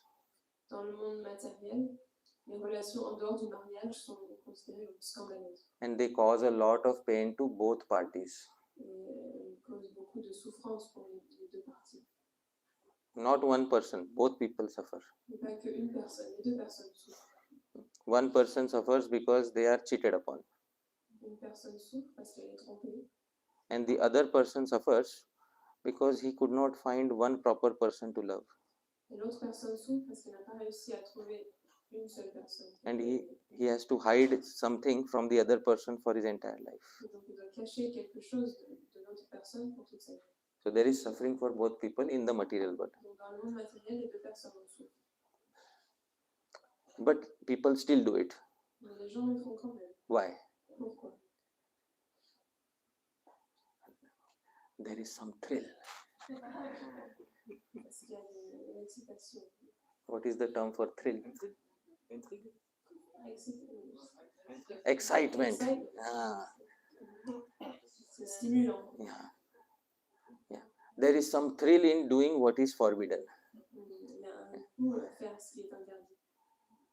But don't try this in the material world. Mais ne le faites pas dans le monde matériel. Because you are devotees, you should not break the laws of dharma. Quand vous êtes des dévots, vous ne devrez pas briser les lois du dharma. The great poets of the past, they have looked down upon extramarital relationship. Les grands poètes du passé, ils regardent de haut les relations hors mariage. No Sanskrit poet of the past has given sanction to describing extramarital relationship. Il n'y a aucun poète du passé qui donne son autorisation pour décrire ce genre de relations hors mariage. But the only exception is made for Sri Krishna. Mais il y a une exception faite pour Shri Krishna. Sri Rupa Goswami describes in Natak Chandrika. Rupa Goswami décrit ça dans Nata Chandrika. And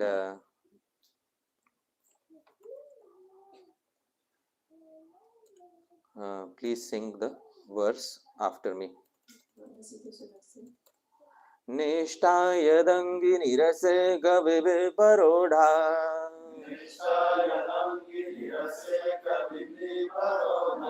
tad gokulambuja gulamantarena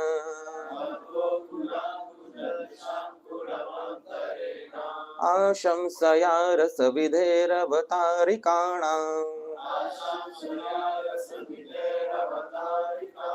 कंसारिणा रसिकमण्डलशेखरेण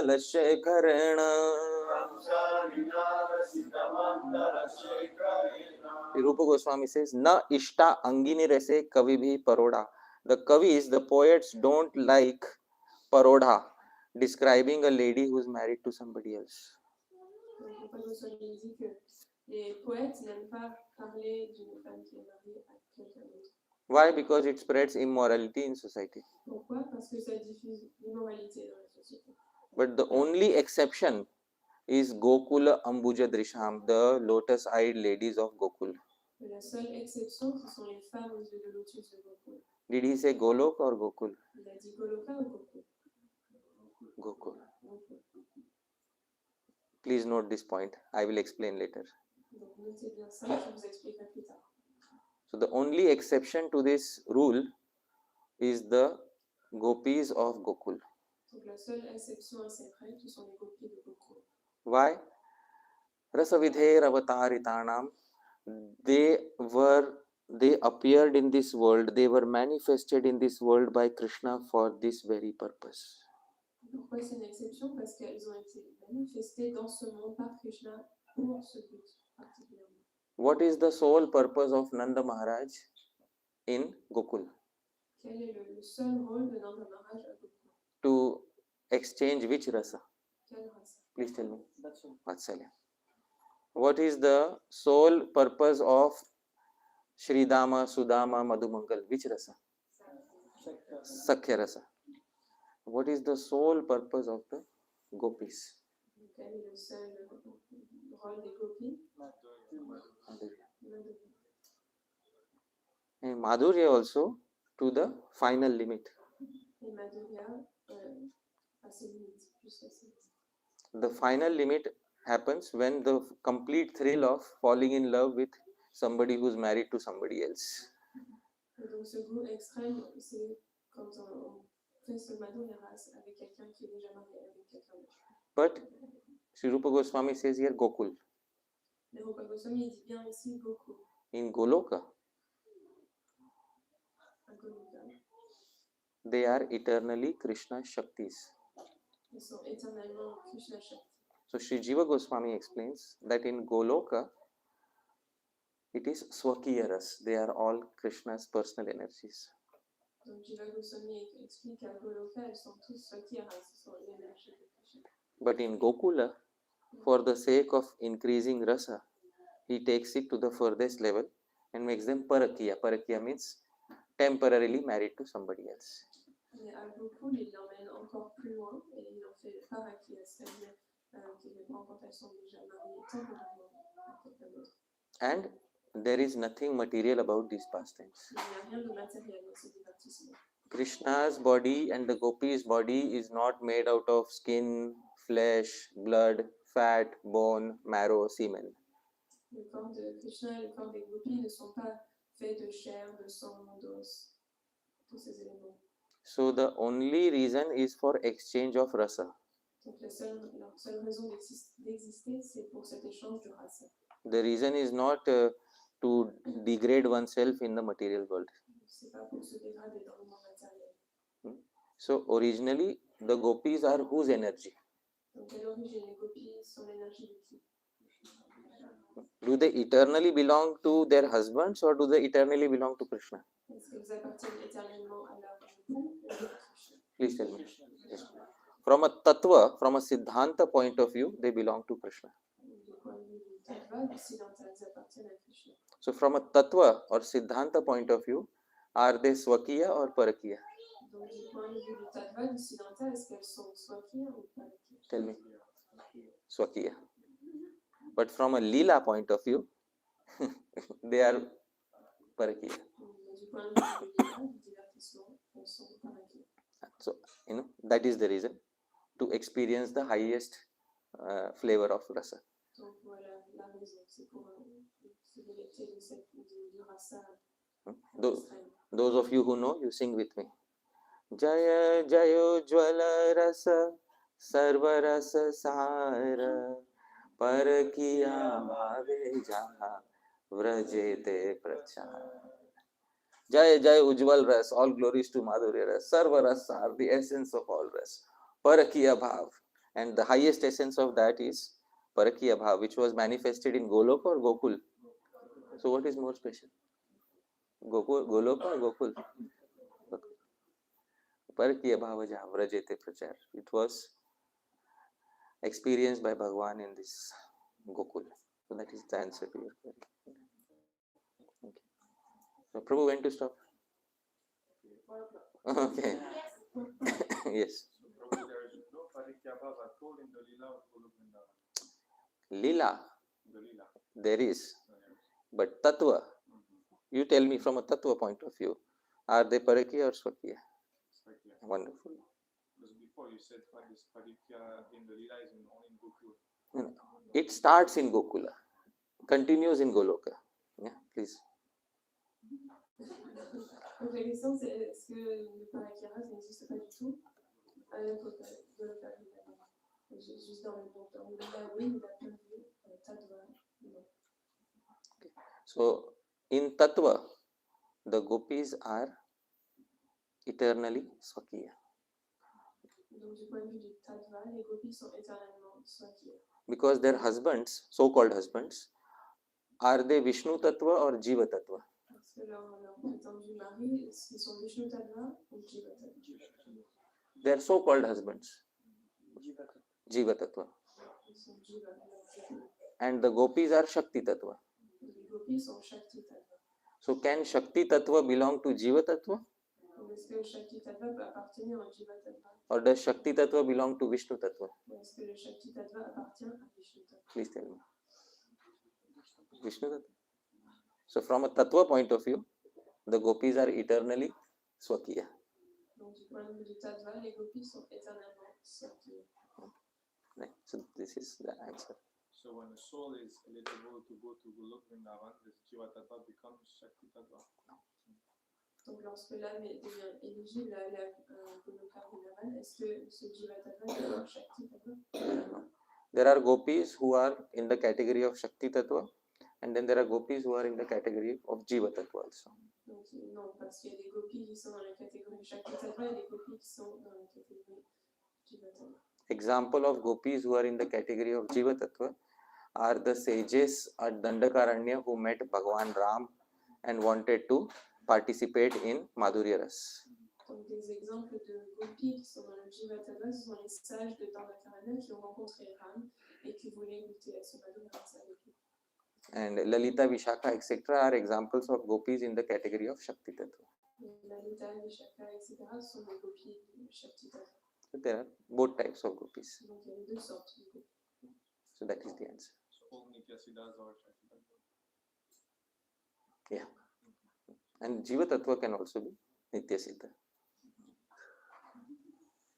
Donc, tous les Nityasiddhas, tous les Shakti Tattva sont Nityasiddhas, mais les Jiva Tattva peuvent aussi devenir Nityasiddhas. Sridama, Sudama, Jivas, but who are eternally with Bhagavan, Jiva Tattva. Sridama, Sudama sont des Jivas, mais ils sont éternellement avec. So, similarly also with gopis. Et donc, c'est pareil. All right. Yes, yes, Mataji. You are waiting since long time. My question is, I believe for yesterday, the second class view, you said that second initiation is changing the Jati. So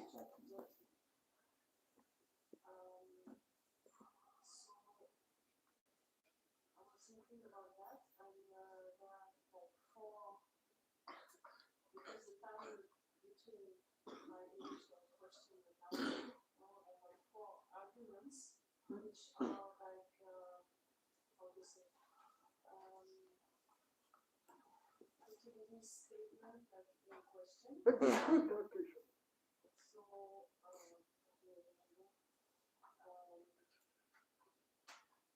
I don't have the quote, but I heard that one Prabhupada disciple in Vrindavan asked Srila Prabhupada, I think he was a book distributor, and he was very concerned by the people who were like getting the books and reading the books and finding out, maybe after Prabhupada passed away, or I don't remember exactly the details, but he was telling Prabhupada, what is going to happen to these people? They believe that they should get initiated, but the circumstances are like not letting them, maybe the devotees or something like that. And Prabhupada said, if they read my books, they are initiated. So that's the first. Second one is, I think also, I believe it's Srila Prabhupada who said that real initiation is always like formal, like ceremony, but actually initiation is inside. So, third point is... she has to translate. Okay, you will be able to remember all four? Okay, yeah, please go. Ma question, elle est sur le jour avant-hier, sur quand vous dites qu'il a dit que la deuxième initiation, ça a changé notre naissance. C'est comme ça qu'on peut traduire la naissance. Birth. Donc, il y a des choses qui sont revenues en moi. Donc, la première, c'était que le disciple de la Prabhupada à Padyavali disait à chez la Prabhupada qu'est-ce qui va se passer avec tous ces gens qui reçoivent vos livres. Et il découvre dans leur l'initiation de la planète, quelque chose comme ça. Et chez la Prabhupada, il a répondu, les gens qui vivent les livres, ils sont initiés. La deuxième chose, c'était, j'ai aussi je souvenir que chez la Prabhupada, la réelle initiation, ça se passe dans le cœur. Voilà. Et après, l'initiation formelle avec les cérémonies. Voilà. Alors, donc, now I continue the third one is related to Shishima Prabhupada. I was told by his disciples that Shishima Prabhupada was not giving second initiation much. He would give only to those who visit to do deity worship. But otherwise, he was saying that just like Harinam was enough. And, okay, alors le troisième point, c'est en relation avec Shishima Prabhupada Swami. J'ai entendu que par ses disciples, il disait qu'il ne connaît pas tellement la deuxième initiation, seulement à ceux qui avaient besoin de faire deity worship. Et sinon, il considérait que la première initiation, Harinam, était suffisante. So the fourth thing which came to my mind is I heard recently that Bhakti Swami was not giving at all initiation to his female disciples. So, alors, j'ai entendu récemment que Bhakti Swami ne donnait pas l'initiation formelle à ses disciples femmes. So all these arguments, it's like, what is happening? Alors, tous ces arguments, qu'est-ce qui se passe avec tout ça? Okay, I like to say something first. In Vedic culture, there are two types of discussions. Dans la culture védique, il y a deux sortes de discussions. One is called as Upanyas, general lecture, Il y en a qu'on appelle Upanyas, c'est des classes générales.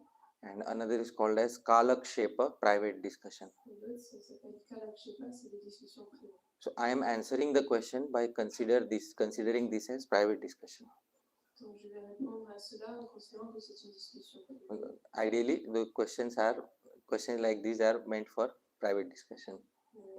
Idéalement, les questions comme ça, on les pose dans un contexte privé. So in Shri Vaishnavas, they say Upanyasam Kalakshepam, that public lecture, private discussion.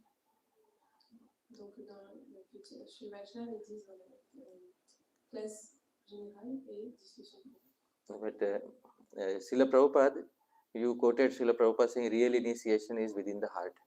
Quand vous avez cité Srila Prabhupada qui dit que la véritable initiation est dans le cœur. So I have heard that statement.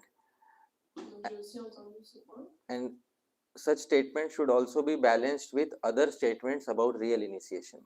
Mais ces déclarations, il faut les équilibrer avec d'autres phrases sur la véritable initiation.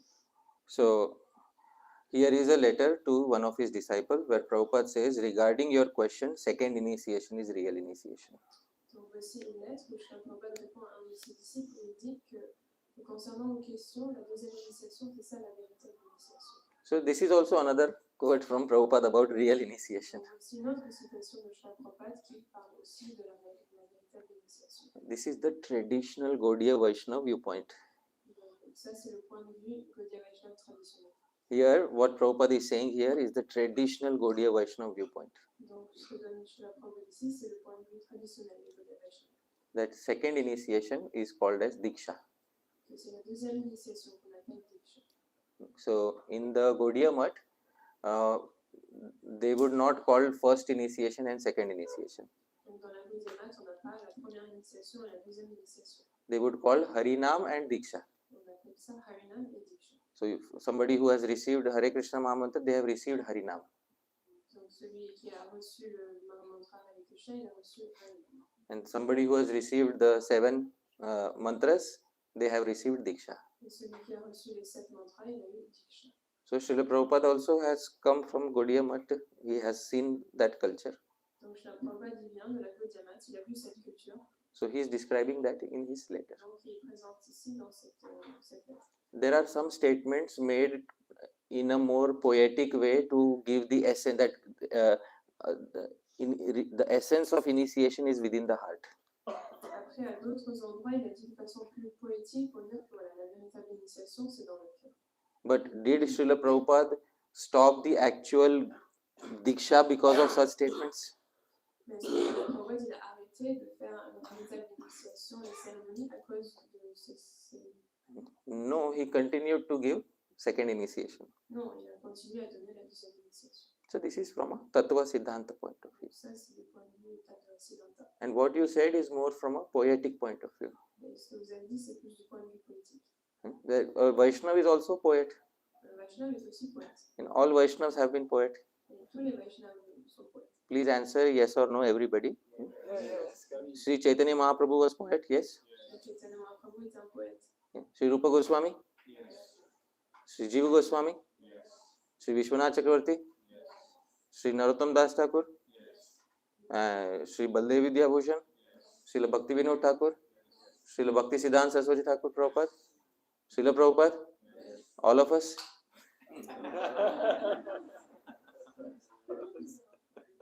What happened?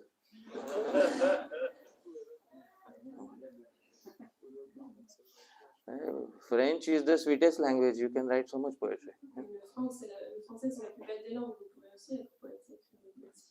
Sometimes it said French is the Bengali of Europe. Enfin, on dit que le français, c'est le bengali de l'Europe. So all of you are already in one way Gaudias. Dans un sens, vous êtes tous gaudiens. So anyway, that is the answer to the first question. Second was Ça, c'est juste la réponse au premier point. first one was a very lengthy question. What was about, in one sentence? What was the question? Vous pouvez lire la box. Ah, Instances where yeah. If you yeah. and then I give some practical Yeah. Okay. Yeah. So the first two are answered because Prabhupada sometimes say when you read the books you are initiated. Yeah. But even though he said that as a poetic expression, but he did not sacrifice the actual process of initiation because of such statements. That is the answer to the first two queries. Third question is yeah, please. Donc, on a répondu déjà aux deux premiers points qui sont plus des déclarations poétiques où Prabhupada disait, par exemple, quand une personne lit le livre, elle est initiée, ou la véritable initiation, c'est dans le cœur, mais il n'a pas arrêté de faire les cérémonies d'initiation dans le monde. And third question was about Sri Srimad Gaur Govind Maharaj, and that he would not give so much second initiation unless it was really needed. Le troisième point, c'était Govind Maharaj qui ne donne pas la deuxième initiation à moins que ce soit vraiment nécessaire. So sometimes some Vaishnavas have the thought process that Brahminism, or to make somebody a Dvija or Brahmana, is also by birth and also by qualification. Donc il y a certains Vaishnavas qui pensent que de rendre quelqu'un Brahmana, Dvija, c'est par naissance et qualification. So in our society, do we consider Brahminism by birth or by qualification? Et dans notre société, est-ce qu'on dit que c'est par la naissance ou les qualités? Please tell me. Qualification. So then we should live up to our standard. Donc il faut qu'on vive au niveau de ce système. For example, there is a devotee who receives second initiation, and after receiving second initiation, he goes to a superstore and starts, selling something in the superstore. Donc, par exemple, il y a un dévot qui reçoit la seconde initiation, puis après, il va dans un supermarché et puis il vend quelque chose. There is meat sold in the superstore. Il y a de la viande qui est vendue dans le supermarché. So, as long as we have not satisfied our own definition of Brahminism by qualification, there will obviously be Vaishnavas who will be little hesitant. Should I make him a Brahmin by qualification or not? Donc, tant qu'on n'arrive pas à vivre selon ce standard qu'on se donne, cette définition qu'on se donne, c'est sûr qu'il y a des Vaishnavas qui vont hésiter à donner cette initiation. So I think all of us should agree that if we are saying that Brahminism is by qualification, then we should live up to that. Donc, est-ce qu'on est tous d'accord pour dire que si on est brahmana, il faut vivre selon cette définition? So then many Vaishnavas think that before making him a Brahmin, let his lifestyle and career be decided first. Donc il y a beaucoup de gens qui, voilà, des Vaishnavas qui disent, d'accord, avant de donner la deuxième initiation, on va le laisser changer son mode de vie, trouver son occupation. Because once you give him the thread, and if he starts working in a superstore selling meat, you can't take away the thread. Parce que si vous lui donnez le cordon et qu'après il va travailler dans un supermarché, vous ne pouvez pas le retirer. So please think from the Guru's point of view. Donc réfléchissez du point de vue du gourou. Therefore, the hesitation. Donc voilà pourquoi il hésite. All right. And fourth part was about to ladies. Some Vaishnavas are not giving to ladies. All right. Le dernier point, c'est que certains dévots ne donnent pas deuxième initiation aux femmes. Usually, in such questions, the name should be skipped. Normalement, quand on pose de telles questions, il ne faut pas mentionner le nom. It becomes a loaded question. Parce que ça devient une question You know, chargée. yeah. In English, there is something called as loaded question. C'est une question chargée. So that is, it becomes a loaded question when you add the names of people to it. Donc quand on met le nom, ça charge la question. Better to say some Vaishnavas don't give any. Better to say that way. C'est mieux de dire certains dévots que de dire le nom. So, but I am a member of Shastric Advisory Committee. Moi, je fais partie du comité du conseil shastrique. And so this issue came to us that certain Vaishnavas are not giving Diksha to female disciples. Et donc ce point nous est venu que certains Vaishnavas ne donnent pas la deuxième initiation. So the GBC had asked us to research and give conclusion. Donc le GBC nous a demandé de faire des recherches et donner une conclusion. So there is an entire paper on Brahma Gayatri and which we had submitted to the GBC.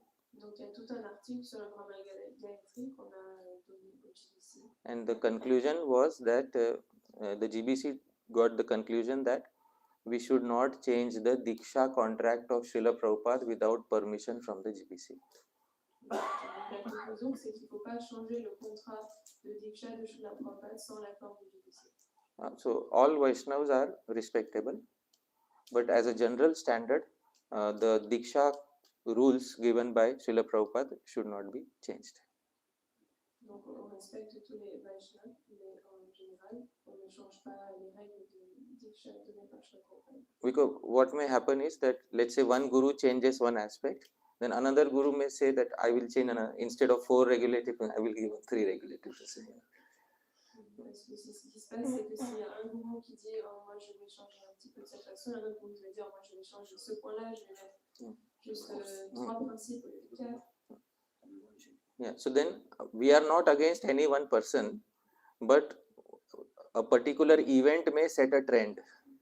Donc on est contre personne, mais certains incidents comme ça pourraient lancer une mode. So it's a very sensitive issue, but at least from the Shastric Advisory Committee point of view, our recommendation was that such adjustments should not be made without written permission from the GBC. Donc c'est un sujet très sensible, et du point de vue du comité, il faut faire de tels changements sans un accord écrit par le GBC. If a guru wants to change some aspects of Diksha, they should first get a written permission from the GBC. Donc s'il y a certains gourous qui veulent changer certains aspects du Diksha, il faut d'abord qu'ils aient la permission écrite du GBC. In some exceptional cases, it may be required. Dans certains cas exceptionnels, c'est peut-être nécessaire. But ideally, it should not be turned into a general rule. Mais dans l'idéal, il ne faut pas en faire une règle générale.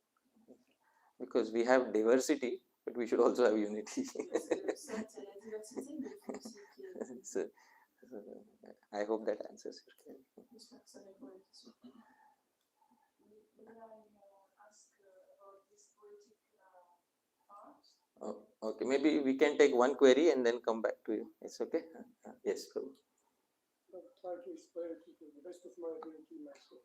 Is it not dangerous for us who do not realize things everything to give statements when you preach to others about the senior persons, sadhus, gurus, who are talking about their own spiritual realization.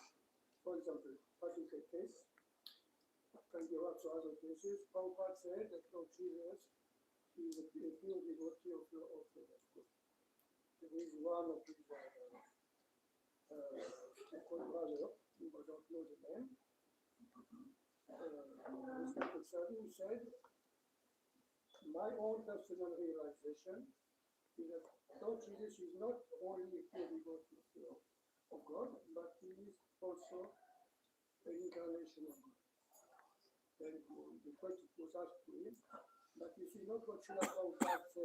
In fact, I don't know what my Godfather Srila Prabhupada said about it. I speak about something which I personally realized.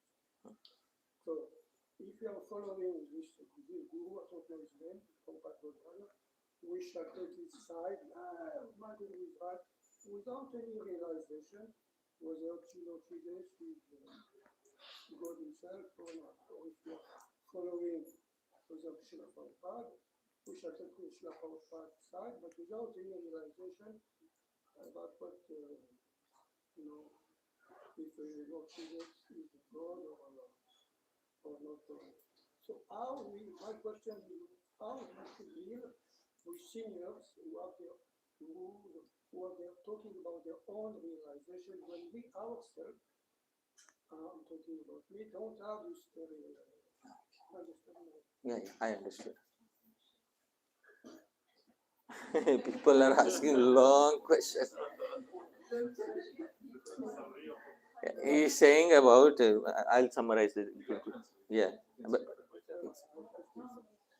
La question que j'avais en deux mots, c'est que lorsqu'il y a des personnes, par exemple des sadhus, qui ont une opinion contraire, comment, qui parlent de réalisation personnelle, comment nous, on peut,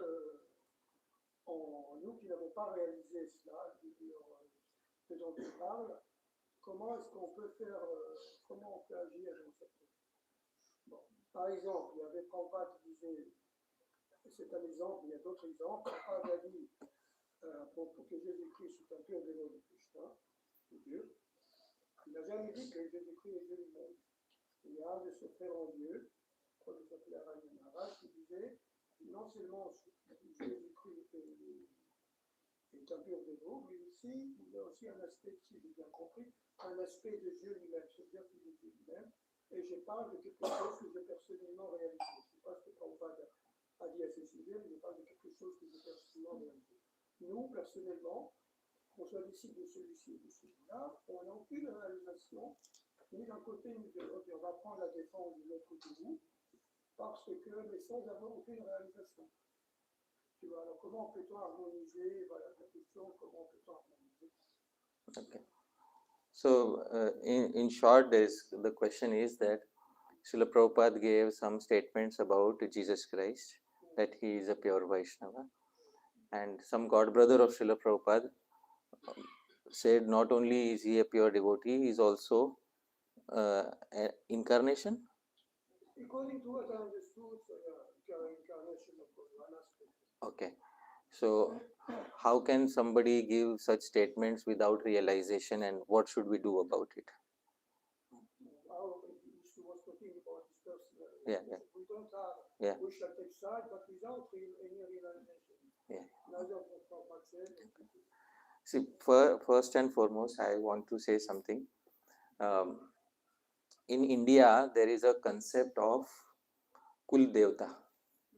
Donc en Inde, on a cette notion de Padyavali, Kul Devta means family deity. c'est-à-dire la déité de famille.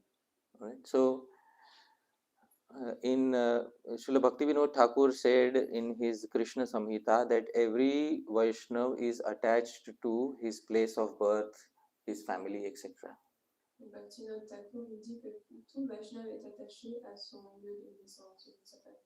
So, I am born in India. Donc moi, je suis née en Inde.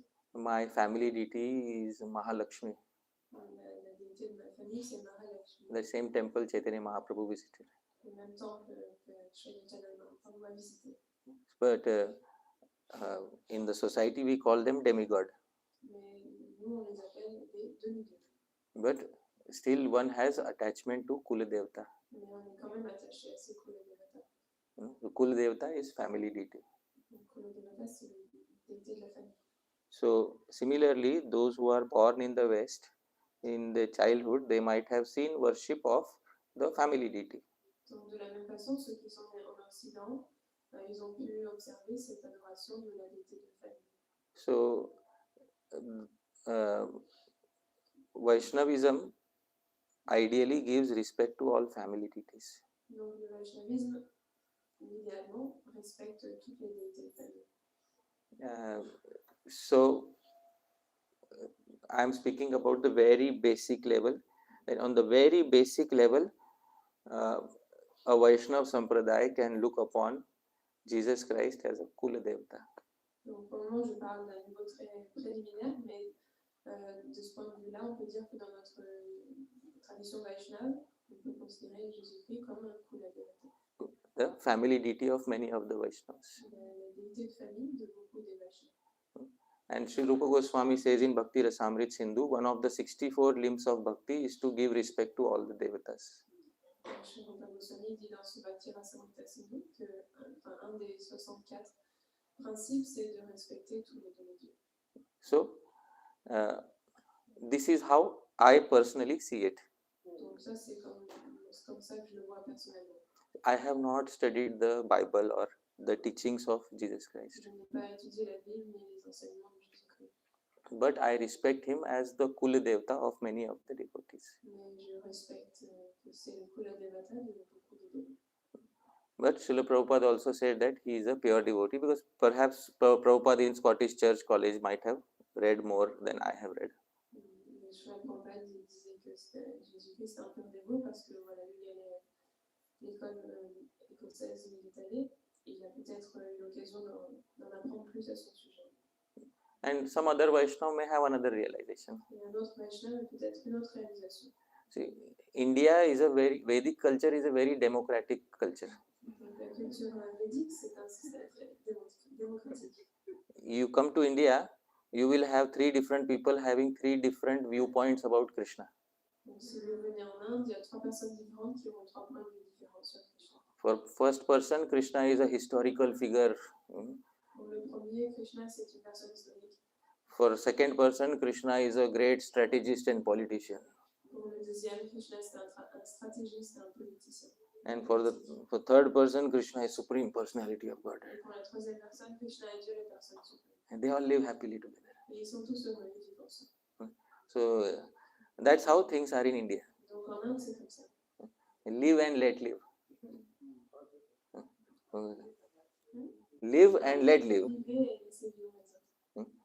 As long as you are not offensive towards anybody, live and let live. Tant que vous n'offensez pas les autres, vivez et laissez vivre les autres. That is what I would like. And you speak your realization. Chacun parle de sa réalisation. So, how I see Jesus Christ, I told you, I see him as the Kula Devata of many of the Vaishnavas here. Donc voilà, moi je vois Jésus-Christ comme le Kula Devata de beaucoup de dévots ici. And I understand Srila Prabhupada said that, he is a pure Vaishnava. Donc je comprends aussi, je la Prabhupada qui dit que c'est un pur dévot. But I have also read statements from Srila Bhaktisiddhanta Saraswati Thakur, Srila Bhaktivinoda Thakur about Christianity. J'ai aussi lu des choses écrites par Bhaktisiddhanta Thakur au sujet du christianisme. They are slightly different. Et c'est un petit peu différent. So how do I harmonize all of them? Donc comment trouver l'harmonie dans So, tout ça? basic level of understanding is that he is Kula Devata and all devatas are to be respected. Donc le premier niveau, on peut dire que c'est un Kula Devata et qu'il faut tous les respecter. And similarly, all devotees in ISKCON should also understand that in India there are thousands of devatas, they should be respected. Et tous les dévots en Occident doivent comprendre qu'en Inde, on a des milliers de dévots, il faut tous les respecter aussi. Because the tendency is, by calling them demigod, we denigrate them. Parce que la tendance, c'est quand on dit c'est des demi-dieux, on les dénigre. So, they are not to be denigrated. One of the 64 limbs of bhakti is to respect all the devatas. Donc il ne faut pas les dénigrer, donné parce qu'un des 64 principes de la Bhakti, c'est de respecter tous les dévots. And this is limb number 17 of Bhakti. Donc ça, c'est le 17e de la Bhakti. Please repeat after me. Anya Deva Anavagya. Anya Deva Anavagya. To not disrespect other devatas. Faut manquer de respect à aucun dévot. And this is limb number 17 of 64. Donc ça, c'est le 17e principe sur 64. Simply by not disrespecting devatas, we are performing bhakti. This. Par le simple fait de ne pas manquer de respect aux dévas, on accomplit la Bhakti. So this is what Sri Rupa Goswami says. Please repeat. Harir eva sadaradhya sarva deveshwareshwarah itare brahma rudradya navagyeyah kadachana. So this is Sri Rupa Goswami says, Harir eva sada aradhya. Hari is to be worshipped always. Donc Rupa Goswami dit que Hari est toujours l'adorer. Why? Sarva Deva Ishvara Ishvara is supreme personality of all the gods. Pourquoi? Parce qu'il est la personne suprême de tous les dieux. But itare, others, other deities, Mais les autres déités, such as Brahma, Rudra, Adya, etc. comme Brahma, Rudra, etc. And etc. includes all the Kula Devatas and local deities, etc. Et etc. Ça inclut donc tous les Kula Devata, les divinités locales. Na avagyeya should never be disrespected. Il ne faut jamais leur manquer de respect. Kadachana at any point of time. So this attitude makes Vaishnavism distinct from other religions. Donc c'est ce point qui rend le Vaishnavisme distinct des autres religions. Because in other forms of religion, you have to respect their deity, but disrespect for other deities is also there. Parce que dans les autres religions, il faut respecter leur déité, mais il y a aussi ce manque de respect envers les autres. So in the Bible, there is a statement that burn down their poles, or break their deities, burn down their poles, etc. Like that. There is a statement like that. Donc dans la Bible, par exemple, il est dit brûler leurs idoles, détruisez leurs déités. And you shall not have any other idol before me. You shall not worship any other form before me. N'adorez aucune autre forme, aucune autre idole. But Vaishnavism is distinct because it worships Bhagavan without disrespecting anybody else. Mais le Vaishnavisme, c'est différent parce qu'on vénère Bhagavan sans manquer de respect à quiconque. So therefore, it is very glorious to be a Vaishnava. Donc c'est très glorieux d'être Vaishnava. So this is what the Vaishnava point of view is. Donc voilà le point de vue Vaishnava. Right? Yeah, once I visited the home of a Vaishnava. He's in United States. Inside his cupboard, he had small photo of Jesus Christ. Un jour, je suis allée visiter un réseau aux États-Unis et dans son placard, il y a une petite image de Jésus. So I understand Kul Devata, Donc je comprends. the family deity. So Vaishnavism is not about erasing one's family deities. Donc le Vaishnavisme ne demande pas d'effacer les déités de sa famille. So that is what Vedic culture. Ça, c'est la culture védique. We are not conquering. On n'essaie pas de conquérir. We are not Spanish conquest, C'est pas les conquêtes espagnoles. It's not like that. So, okay. Okay. Yeah. Short question. Okay. Yeah. Jiva Shakti cannot become Shiva Tattva cannot become Shakti Tattva like that Chayani, Like. the daughter of Daksha, she became the spouse of Lord Shiva. Became Durga. She was Jiva, then after Shakti. So the question is, can Jiva Tattva not become Shakti Tattva? Like the daughter of Daksha, she got married to Bhagavan Shiva. Donc la question est, est-ce que Jiva Tattva ne peut pas devenir Shakti Tattva comme la fille de Daksha est devenue l'épouse de Shiva? So I'll tell you something from Lagu Bhagavatamritam of Rupa Goswami. Donc il y a quelque chose dans la Bhagavad-gita de Rupa Goswami. Sadashiva is Vishnu Tattva.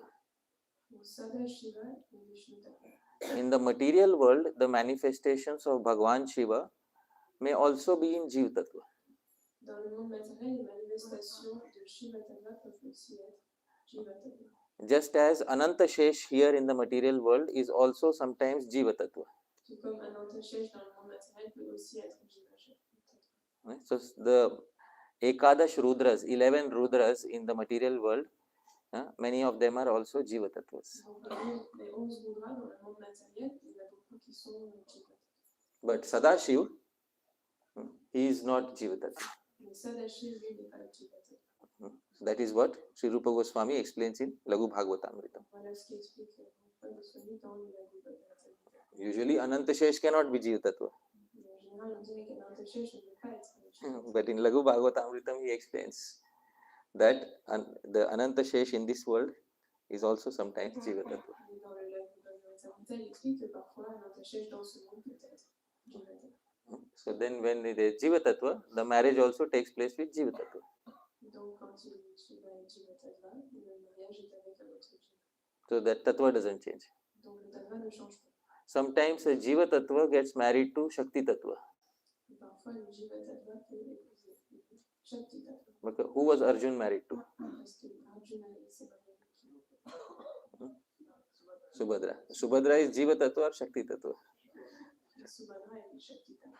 Yeah. So Bhagwan sometimes allows such a union of Jiva Tattva and Shakti Tattva.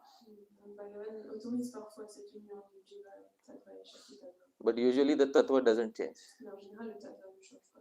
So Gaudiya Vaishnavism is a very specific philosophy with many minute understandings. Donc le Vaishnavisme, c'est une philosophie très précise avec beaucoup de compréhension It spécifique. makes difficult to distinguish between Jiva Tattva and Shakti Tattva sometimes. Because one plays the role of the other. Donc c'est difficile de distinguer entre le Jiva Tattva et Shakti Tattva parfois. Actually, Jiva Tattva is also Shakti Tattva En fait, Jiva Tattva, c'est aussi Shakti Tattva. because they are called Tatastha Shakti. Ils sont attachés à Shakti. Jiva is also called Tatastha Shakti. So in that sense, Jiva Tattva is also Shakti Tattva. Donc Jiva Tattva, c'est aussi Shakti Tattva.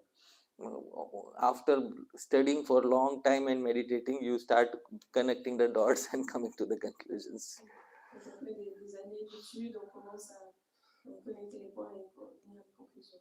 Yeah, but the philosophy is very detailed. Mais la philosophie est très détaillée. But I have explained somewhat in here. Il y a une petite explication. Thank you. Yes. I don't know exactly how to formulate my question, but it's about Sahaja. Like in ISKCON, we have a fear of becoming Sahaja. And I already heard that you said in classes about this, but if it's not interesting one. Donc, juste une question sur pourquoi les Sahajiyas, on a cette peur de devenir Sahajiyas. Et vous en avez déjà parlé dans une autre classe, est-ce que vous pouvez juste parler de ça un petit peu plus? So the original term Sahajiya means easygoing person. Donc, à l'origine, le mot Sahajiya, c'est dire quelqu'un One who takes easily or cheaply. quelqu'un qui prend les choses à la légère. Srila Bhaktivinoda Thakur said that in that sense we are all Sahajiyas because we have taken to the easiest path, Bhakti Yoga. Il dit dans un sens, on est tous Sahajiyas parce qu'on a tous pris la voie la plus facile. Between Karma Yoga, Jnana Yoga, Ashtanga Yoga and Bhakti Yoga, which is the most Sahaja, easiest path? Entre les 4 formes de yoga, c'est laquelle la voie la plus facile? Bhakti Yoga. Bhakti. So automatically all of us are Sahajiya. Donc dans ce sens-là, on est tous Sahajiyas. But the exact term was Prakrita Sahajiya. Le terme exact, c'est Prakrita Sahajiya. What is the meaning of Prakrita Sahajiya? Prakrita Sahajiya means somebody who imitates the pastime of Radha and Krishna on the level of the physical body. Prakrita Sahaja, spécifiquement, ça veut dire quelqu'un qui imite les divertissements de Radha et Krishna au niveau du corps matériel. So these pastimes which we see in Padyavali, etc., they are meant to be kept only on the level of the mind and the heart. Donc ces divertissements dont on parle dans le Padyavali, il faut les garder au niveau du mental et du cœur. As soon as somebody starts thinking, no, in my real life also I can try to have some of these pastimes. Mais le problème, c'est quand quelqu'un se dit, bon, dans ma vie, dans ma vraie vie, je vais commencer aussi à faire avoir des divertissements comme ça. So he is bringing something which is divine into the mundane world. Donc il prend quelque chose de divin et le met dans le monde matériel. The mundane world is called Prakrit, Et le monde matériel, on l'appelle Prakrit. and such a person is called Prakrita Sahajiya. Donc on appelle une personne comme ça, Prakrita Sahaja. And later, Prakrita Sahajiya became known as just as Sahajiya. Et plus tard, on dit un Prakrita Sahaja, on l'appelle juste Sahaja. Just as Bhimasen becomes known as Bhima. Et comme Bhimasen, on l'appelle Bhima. So Prakrita Sahajiya became Sahajiya. Donc un Prakrita Sahaja est devenu simplement Sahaja. And then anybody whom I don't agree with, I can call Sahajiya. Et si quelqu'un qui n'est pas d'accord avec moi, tout de suite on l'appelle Sahaja. So it became a label, sometimes it has become a label to falsely malign some devotee with whom we don't agree. Donc c'est devenu à force une étiquette qu'on peut donner aux dévots avec qui on n'est pas d'accord, mais qui ne sont pas d'accord avec nous. So let's say if I don't agree with him, I can give him a label in Mayavadi. Donc par exemple, si il n'est pas d'accord avec moi, je peux lui donner cette étiquette de Mayavadi. But who is an actual Mayavadi, we have to see. Mais c'est quoi un véritable Mayavadi? C'est ça qu'il faut voir. So sometimes we just easily throw labels. Donc on donne des étiquettes comme ça très facilement. But we should see from Srila Prabhupada what is the meaning of Prakrita Sahajiya. Mais il faut voir chez la Prabhupada, c'est vraiment la définition de Prakrita Sahaja. Prabhupada, it is said that in India there is a group called Prakrita Sahajiya who imitate these affairs of Krishna and who try to enjoy naked young girls in the name of worshipping Krishna. Donc je Prabhupada dit ici qu'en Inde, il y a un groupe qu'on appelle Prakrita Sahaja qui imite ces divertissements de Krishna et essaie de jouir de jeunes femmes nues au nom de l'adoration de Krishna. So are we trying to bring down Krishna's pastimes on the level of our body? Donc est-ce qu'on essaie de descendre les divertissements de Krishna au niveau de notre corps? Or are we keeping it on the level of the mind and the heart? Ou est-ce qu'on le garde au niveau du cœur et du mental? Please tell me. Mind and heart. So it's not Prakrita Sahajiya. Donc c'est pas la Prakrita Sahaja. So you don't need to worry. Donc il n'y a pas besoin de s'inquiéter. That's it. Okay. So I think we should pause here, yeah, because the bright sun is baking up the devotees on this side, and so we can have popcorn today, you know. On va s'arrêter là parce que le soleil est en train de cuire les vaches dans le coin là, c'est bientôt du popcorn. Okay. But I think we can continue in the evening. All right? Donc on continuera ce soir. Thank you so much, Edwin. Hare Krishna.